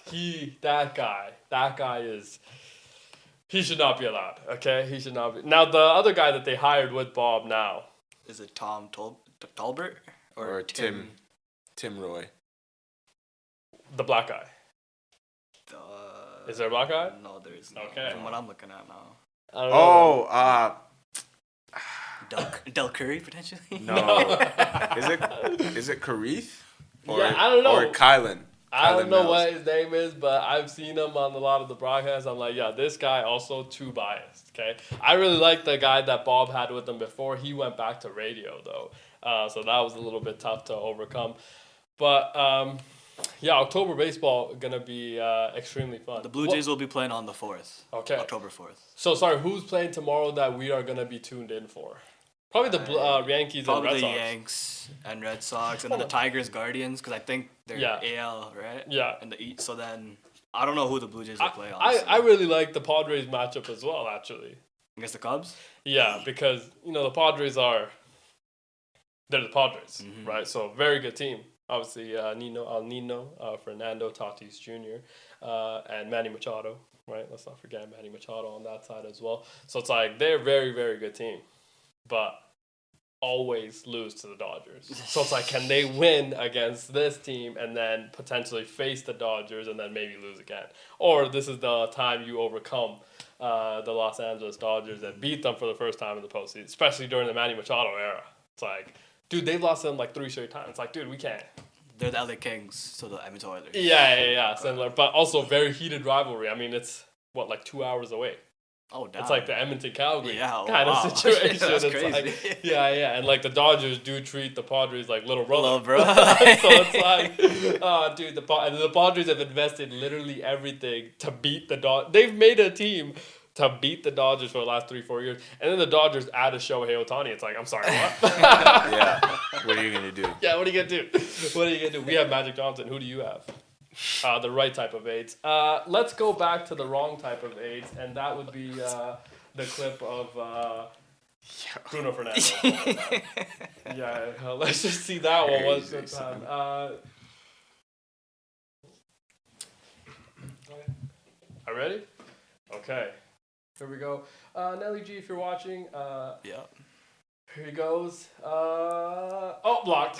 Oh, no. Oh, Coach, you're going to have nightmares with this clip tonight. I mean. No, it's okay. Coach, that was really, really funny. Shout out the captain. Yeah. The captain! Captain, dude. That was a part of it I couldn't get over. I'm like, this is your captain? Come on. Because he was so upset. He's like, I know I'm going to see myself on Twitter. And it's like, nah, man, this cannot be the way that you're going to lose this game. But it is the way that he lost his game. But I'll tell you what, week 5 in college football was very, very good. Obviously, we got to start off with Illinois, USC. USC coach Lincoln Riley, very upset that the week before, in week 4, they had the latest ever kickoff time in college football. Dang. Okay, so they kicked off at like 9. Okay. PM? I think so, yeah. Week 5, Saturday, September 27th, they kicked off very first. It was, I think, the highest. It was like the earliest kickoff time. So it's like, he's like, what are we doing? You know what I mean? He was very upset, obviously, but he's like, we don't make the schedule, okay? USC, number 21 ranked, they go to Illinois to play Illinois. They lose 34-32. Tough game. Tough, hard-fought game.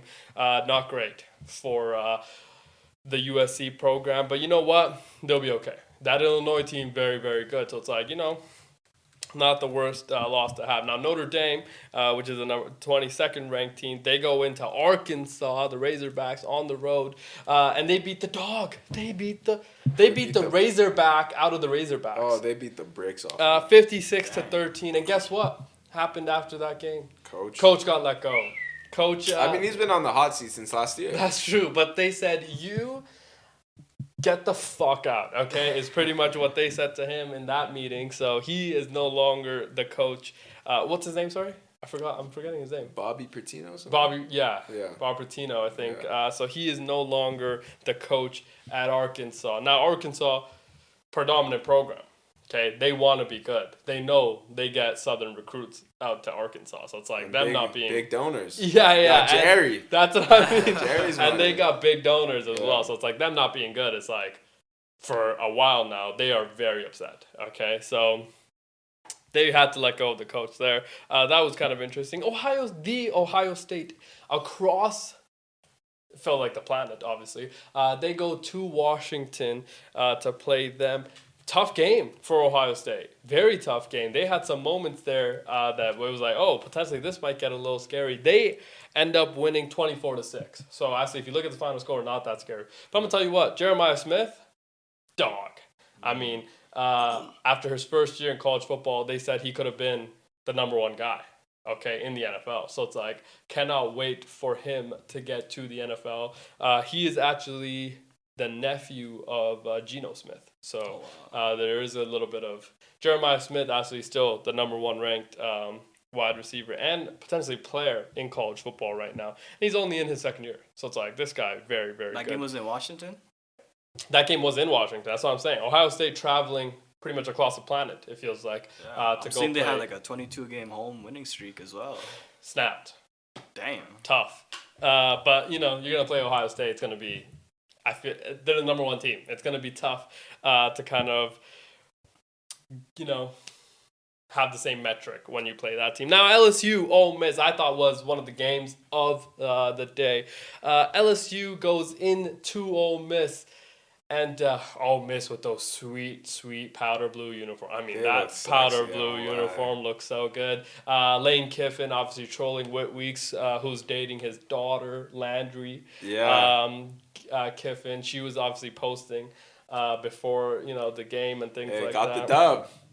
Ole Miss. Show him his daddy. Yeah. Ole Miss beat the dog.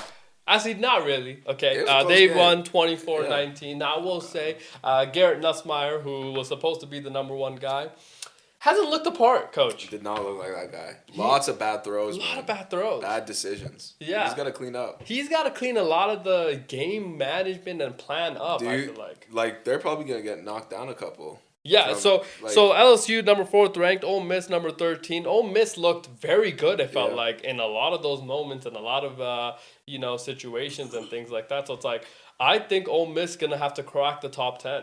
I think so, yeah. I think LSU probably still stays in the top 10, but potentially moves down to 8-9 kind of thing. Because there's some performances that were very, very good. Texas A&M, Auburn. In Aggies world, Texas A&M, the number 9th ranked team, they beat Auburn 16-10. Not a clean game from the Texas A&M side, but I'll tell you what, man, that Auburn team very good. Now they're unranked, so we knew it was gonna be tough, but like Auburn, very good team. So that's a tough program. But they still get the win. I don't know if Texas A&M, because of the fashion they won, stay in the top 10. Okay, they are the number 9th ranked right now. So we'll kind of see how that works out. Yeah, and you're at home too. That's what I mean. So that one's a little bit tough to kind of figure out. Also, going back to LSU Ole Miss, Lincoln Riley could not be more upset. You saw, there was moments of that game, dude, the guy was completely red. It was he was bright red. So Lane Kiffin, though, got the last laugh, obviously. And I love the Ole Miss uniforms. The little powder blue with the red, man, so looks very, very cool. Clean. They just look clean. They just look super. The student section, rowdy. Obviously, they were super, super rowdy. LSU, man, they have some, again, very good players, but they're gonna have to figure out their quarterbacking situation if they want to continue. Because just looking at the odds right now to win outright, LSU's odds have dropped, and Ole Miss they're actually higher than them. Yeah. And it's like, isn't that funny how that works in football, especially in college football? It's like, if I beat you head to head, I'm better than you. And it's weird because it's like, are you though? You know what I mean? In a lot of situations, it's like, are you, or did you just have a good day? And then you'll go into the next week, and then the team that you beat another team by 70, and it's like, how did this happen? So it's like, the competition level is so drastically different, but in the SEC, it's way more consistent. So it's like, that's why I've said, the SEC, there is no comparison, especially in college football, because it is every Saturday you have a tough out. So, if you are LSU, it's all good. You got to go prove it again next weekend. So, and who do they play next week? Right? And it's like, they are not just out of the wind yet. Do they have a bye? They might have a bye. Yeah, I think they do. Okay. Not a bad time to have a bye, to be fair. Not a bad time at all. Right. Speaking of not a bad time, Indiana at Iowa. Okay, Indiana, 11th ranked team. They go into Iowa. Tough place to play. Okay, Hawkeyes. Obviously, Caitlin Clark made it famous. Okay, Indiana beats them 20-15. Does Indiana either creep in to the top 10 or drop a little bit because they didn't beat the dog out of Indiana. Now, one of the best games I think that we had all Saturday, or actually all weekend, Tennessee against Mississippi State. Okay, there were so many different plays that were being made. Mississippi State, unranked at home. We knew it was going to be good. We knew it was going to be tough for the Tennessee Volunteers to go in there and get a win. That game actually ended up going to overtime. Okay, and the Volunteers just narrowly edged out a win there, and they earned it. To be fair, they earned that victory, and they made their money on Saturday. But Mississippi State, no moral victories, but man, that is so. Every college coach watched that and was like, yo, this is going to be a tough out. This is going to be a very, very tough out when we go play that program. Now, college game day game, obviously night white out for the first time ever in history. College game day was there. Penn State whiteout. Oregon at Penn State. Number 6 ranked Oregon to number 3rd ranked Penn State. And Drew Allard, who potentially number 1 pick, 6'5". He's a big white. Okay, 6'5". Okay, 6'5". Right, he's like 230, 240. Okay. I assume he's already been compared to Josh Allen. Allen. Of course. Yeah. Every big white I feel like is compared to Josh, because like that's our king. Okay, that's the guy. Okay, that you need to be. If you're gonna be on a team, you're gonna be a quarterback for my team. You gotta be that guy. Okay, and you gotta cuff up by Haley Stas. Yeah. One of those situations. Okay, and Penn State lost.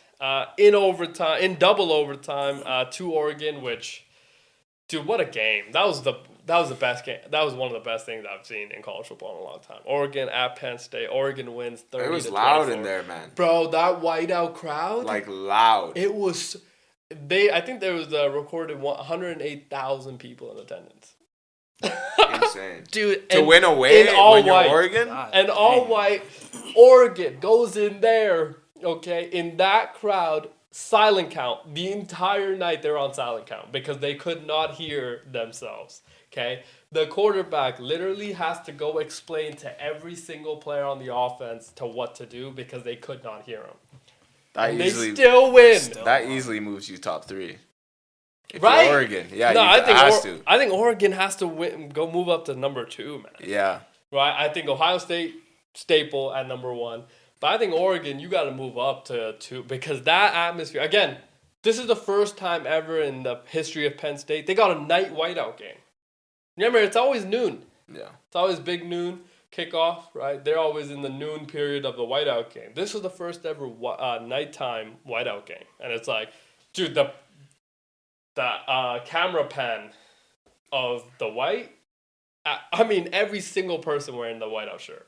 And it was like, bro, that was an incredible atmosphere. And for Oregon to go into that arena in South Bend and win that game, unreal. In a double overtime. So it's like, wow, incredible moment. And of course, we can't have college football like we did without a storyline from Alabama. And Alabama goes into Athens, Georgia, where the Georgia Bulldogs have kind of reigned supreme for a long, long time. And they go out there and they win, dude. And they win in a fashion that only Alabama can do, okay? And Alabama has beat Kirby Smart. What? Yo. He's 0-6? Yo, I think it's 0-7 now. When are you going to stop taking it, bro? When are you going to stop? Yo. Honestly, walk away, dog. He has to walk away. But he hasn't been able to. And Alabama, number 17th ranked. And a lot of people questioned that even. They were like, this team is not number 17th. Where are they? Georgia, number 5 ranked in college football. They go into Georgia. Okay, again, Alabama on the road. Black and red everywhere for the Georgia Bulldogs. Don't forget 33-game home winning streak. 33 game home winning streak, coach, on the line. And the Georgia Bulldogs did not win because the Alabama Crimson Tide did something very, very special. Coach, I want you to watch what I have for you here. This was actually one of the moments of the entire weekend. He's going to throw a bubble screen to their 6'5", 350-pound offensive lineman. Insane. Wow. How, like, that, if that is not a trick play, can you play that one more time?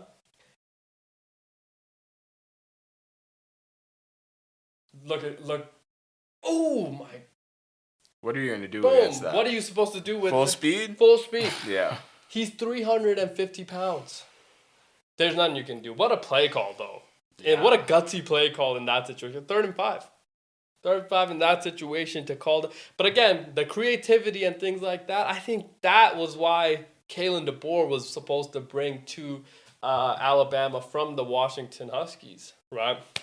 We got to see a little bit of that yesterday. Now, to do it against a Kirby Smart and his defense, that Georgia Bulldog defense in Georgia, those are some big balls. I think that those are balls of steel potentially, and that was those are winning moments, and those are winning.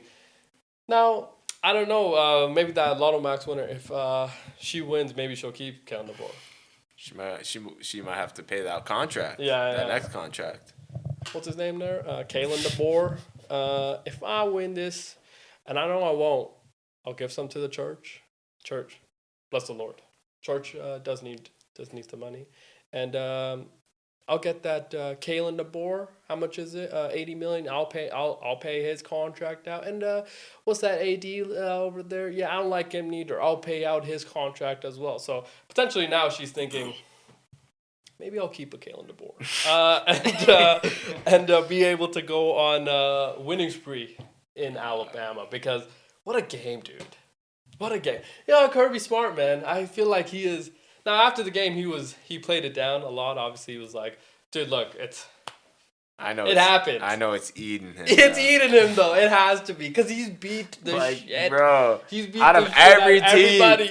except for bro, I know he's crying on the inside. And before, it was like, Kirby Smart, little brother Nick Saban, right? But Nick Saban not even there no more, man. It's like now the program's just your big bro. Yeah, it's crazy. You know what? And then if you look at the Alabama staff that they had at that time, I mean Kirby Smart, Lane Kiffin, Ole Miss, right? Mario Cristobal, who was in Miami, the Florida Gators head coach as well, Billy Napier was in Alabama.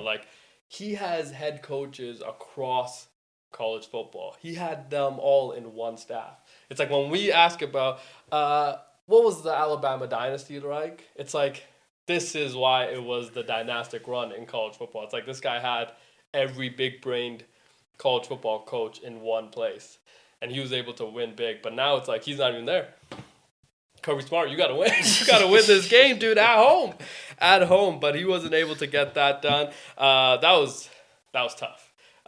Still believe in the Georgia Bulldogs. I think that the Georgia Bulldogs gonna be, but gotta win that game. Okay, have to win that game. Now, speaking of winning that game, do you want to play this one clip one more time again? Yeah. Oh, here we go. Could have won this game, Nelly G. Are you watching? Here we go. Lines up and boom. No good. Tough. No good. And they don't win the game. Yeah, at least you got those fantasy points. Got those points. Yeah, I bet you loved that. You like that? I know you like that. Oh man, tough, very tough situation to have, but sometimes you win, sometimes you lose. Yeah. And it has been a very somber week for Coach, honestly. Obviously, Man United, tough. Can't do nothing with that. Tough. Real Madrid, I think, also lost. So it's like we need to factor that in. Okay, very tough. And those are just two of his footy teams.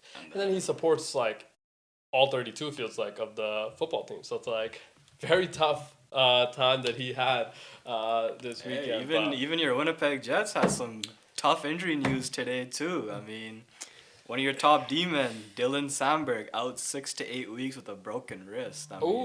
He was a plus 34 last year for that team, which is pretty insane. Broken wrist. That's it's 4. I mean, that's usually 3 months in every other sport. So, you know what I mean? That's not too bad, Coach.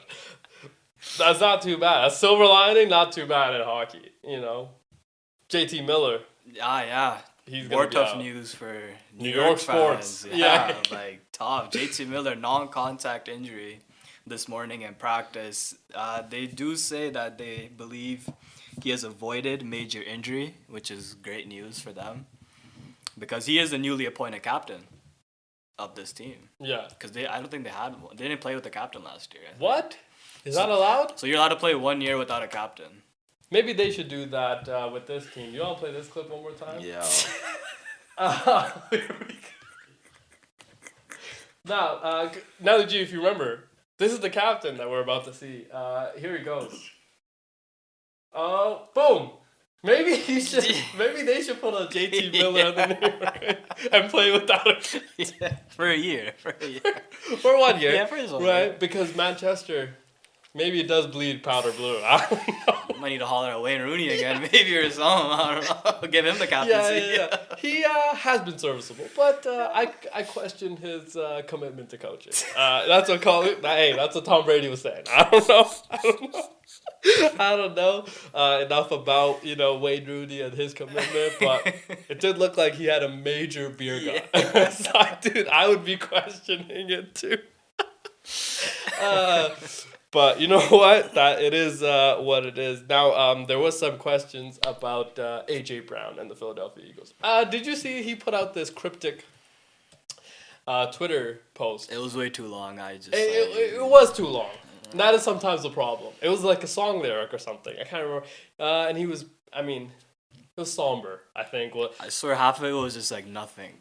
Yeah, but that being said, I think the tone, because I'll be honest, I don't even remember what it said, was that he's unhappy. Or the tone of it was too somber. It was like, this is not a great moment for him personally. Now, Philadelphia Eagles, 4-0. Undefeated. Could be the best team in football.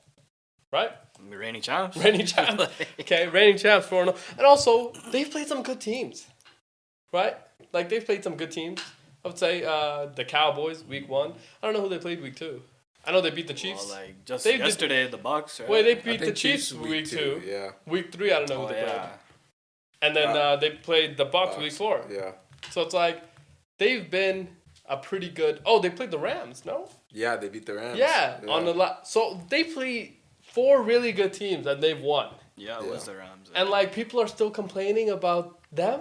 It's like, what is your team doing? Well, that's where like, I'm like you both you support the Jets. Sorry. God. That's where I'm like, AJ Brown, bro, you got paid already and you're winning. Yeah. Is there? And also, they're gonna need you. Yeah.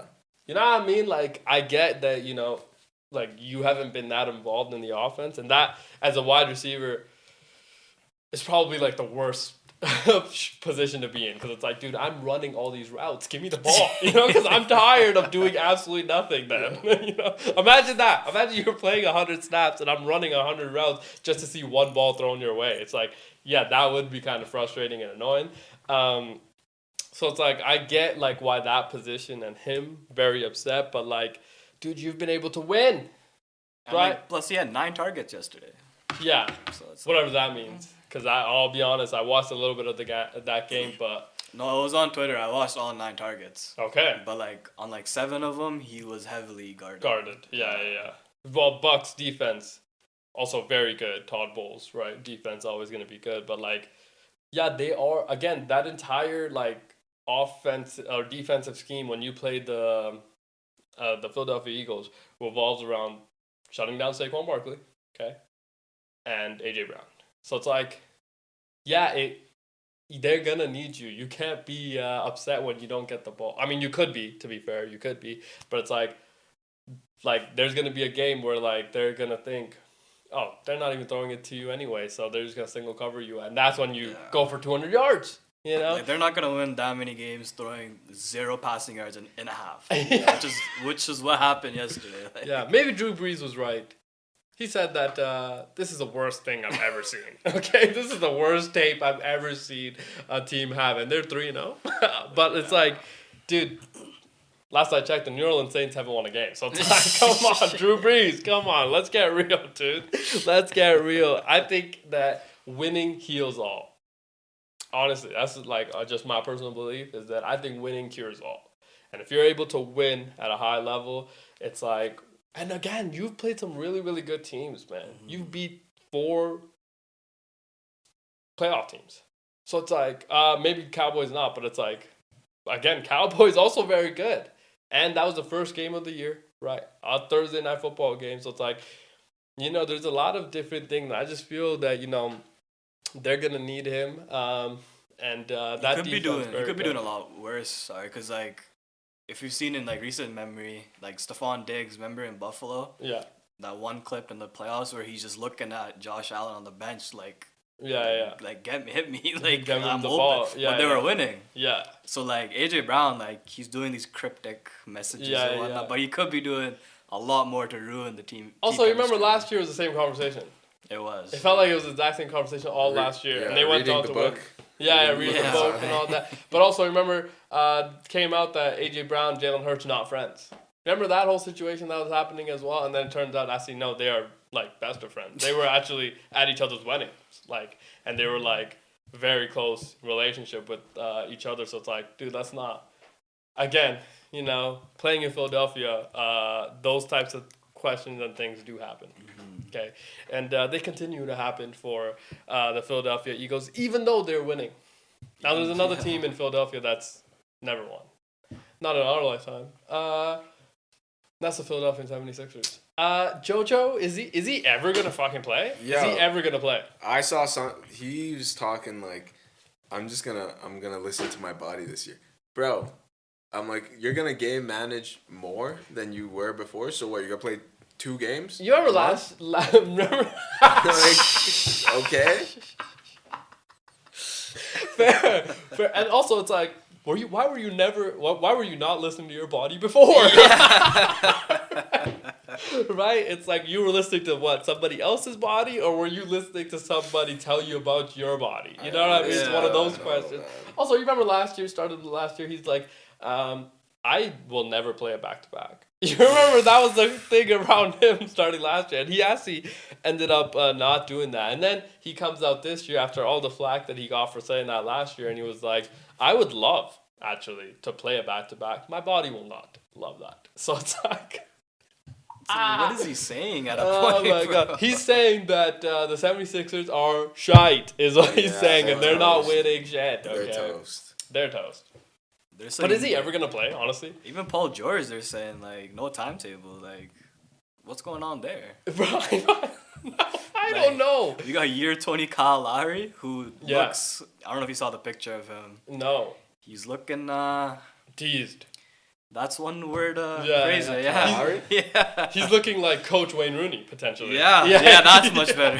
Yeah, he's looking a little thick with a couple of Ks there. Yeah. Tough. Jared McCain also hurt. Oh. So it's like Tyrese Maxey's the only guy. Tyrese Maxey take us to 10th seed. Tyrese Maxey, just come over to Toronto. Just come over. Yeah, Tyrese Maxey maybe like win us 20 games, and then we'll potentially get another top 3 pick. They got VJ Edgecombe, yeah. who I think, again, watching him at Baylor, right? Yeah, I think so. Was he a Baylor Bear? I say Baylor. Very good player. So it's like I didn't love that he got actually drafted to the 76ers, because I'm like, they're going to kill this guy's career, okay? Because of how they've been able to manage a lot of their other stars and things like that. Because if you remember, they had Ben Simmons at the time. Where is he now?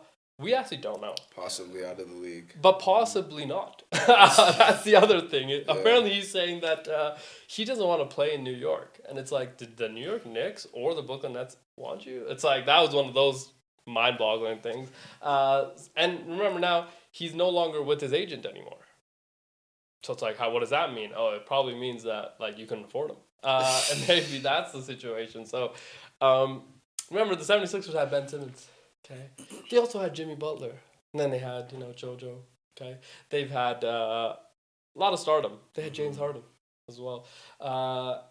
And none of those guys have actually been happy with a lot of the things that have happened during that time. So it's like, didn't love that Edgecombe got drafted to the 76ers, because I honestly think he's going to be very good. I think he's going to be very good for that team as well. Especially defensively. Yeah, and this franchise right now. Like, I think he's going to be a day one starter. You start him with Tyrese, Paul George.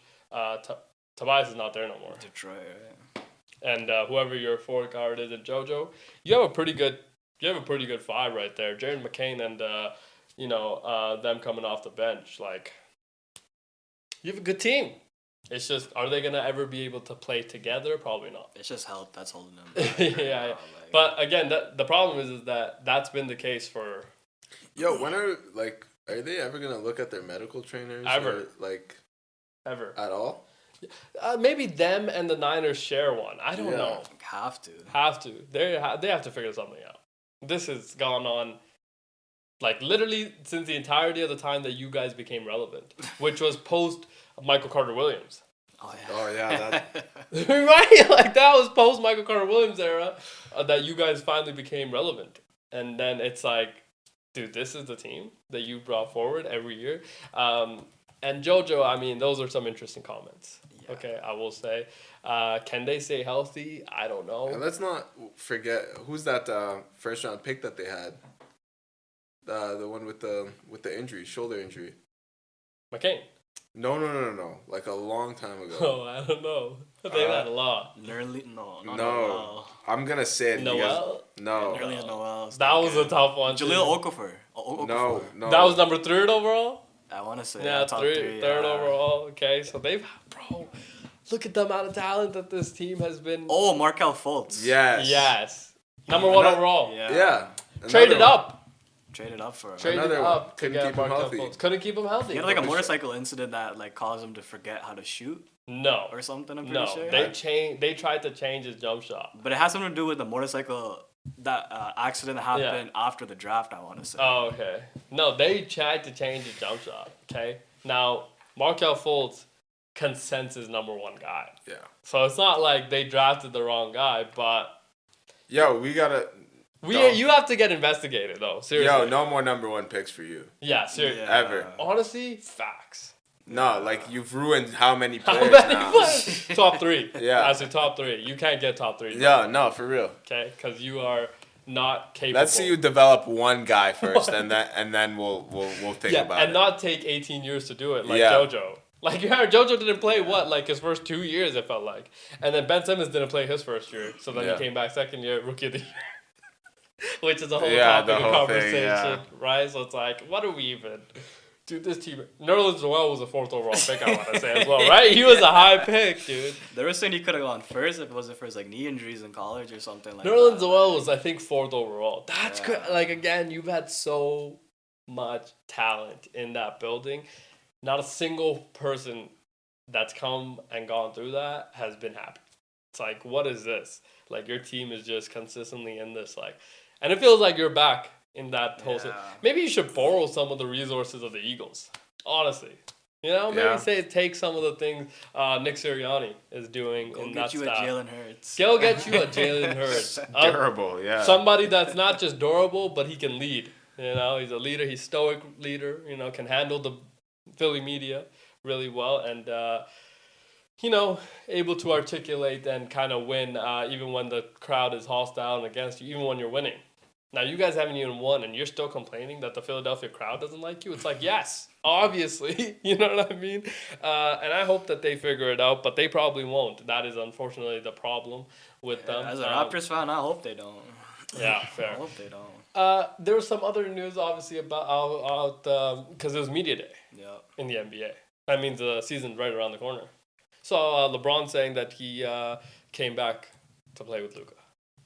He said that? He did. He said something along those lines. Okay, so like, okay. So was he tabling it as if he might have retired? Left? Yeah. Yeah. I think he was saying he could have retired, not left the Lakers. I think that was it. He loves that. I know. He does. Bro, he's been riding that for how long now? I swear he's been since Mike Malone won that championship. He's like, fair. Remember that? He's like, I might retire. And then Mike Malone was so pissed. Yeah. Like, we're not going to talk about what we just did. We're going to talk about the other team and how they lost 0-4 and now they want to talk about somebody's retirement. Yeah. I was like, facts, that's so It's been like how many years now? 3 years? Yeah. It's like, bro, just do, like, if you're going to do it, I love LeBron. Yeah. But like, if you're going to do it, just do it, just dude. Do it, dude. Stop teasing it. Like, nah, you teasing it, dog. Just do it. Yeah, speaking of teasing, can we play this clip? Yeah. Here we go. No, G, make sure you're watching. Oh, man. I'm Here's watching for somebody sure. teasing it for real. Oh no. Once again, the captain. That was the captain. That guy has been teasing Man United fans for years. Maybe he should retire.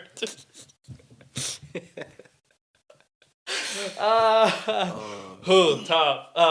But yeah. I hope you can sleep tonight, Coach. Coach, I'll be fine. I went 4-0 in all my fantasy leagues this weekend, bro. I'll be fine. There was a reason why right there. I'll be fine. At what cost are you for? Maybe I should start managing all these teams. All my teams that lost this weekend. Yeah. I'll manage all 4 of them at the same time. Yeah. Fair. Because this is embarrassing. This is embarrassing. Or you could become the fan of the teams that your teams are playing against. Yeah. Week. Oh, yeah. That maybe. way you'll probably go 4-0 every week. Yeah. Yeah. Or potentially more because there's a lot of teams that you like. Just don't become a Oilers fan and we're good. Bro, I don't need to support you guys. Yeah. We go. You guys just be losing anyways. You guys got the. You guys be losing anyways. I don't need to support you for you guys. Well, no, you still got the you got the Jets, obviously. Which, We don't be losing to that team. Well- I'll tell you that. well, we haven't played them with Jonathan Taves. That's the guy. That's the guy. I mean, last time we saw Jonathan Taves, You got the A. You got the A for a reason, I son. think we got swept by him last time we played. Okay, there You know you what go. that A stands for? Awesome. Yeah. That's what that A stands for. Why isn't he on Team Canada? Bro, I don't know. Put him on. They fake. Put him on the team. Nah, y'all stuck That's in the guy. 2010, bro. Y'all stuck in a different And you era. know what he wore in 2010? The A. Yeah. Yeah, He had the A in I think so. And what does the A stand for, Coach? Awesome. Yeah, that's what I'm talking about. That's we got the Miz in the building. And what is he gonna wear for Team Canada, Coach? Nothing, because he's not making the. He'll probably wear the C. And what does the C stand for, Coach?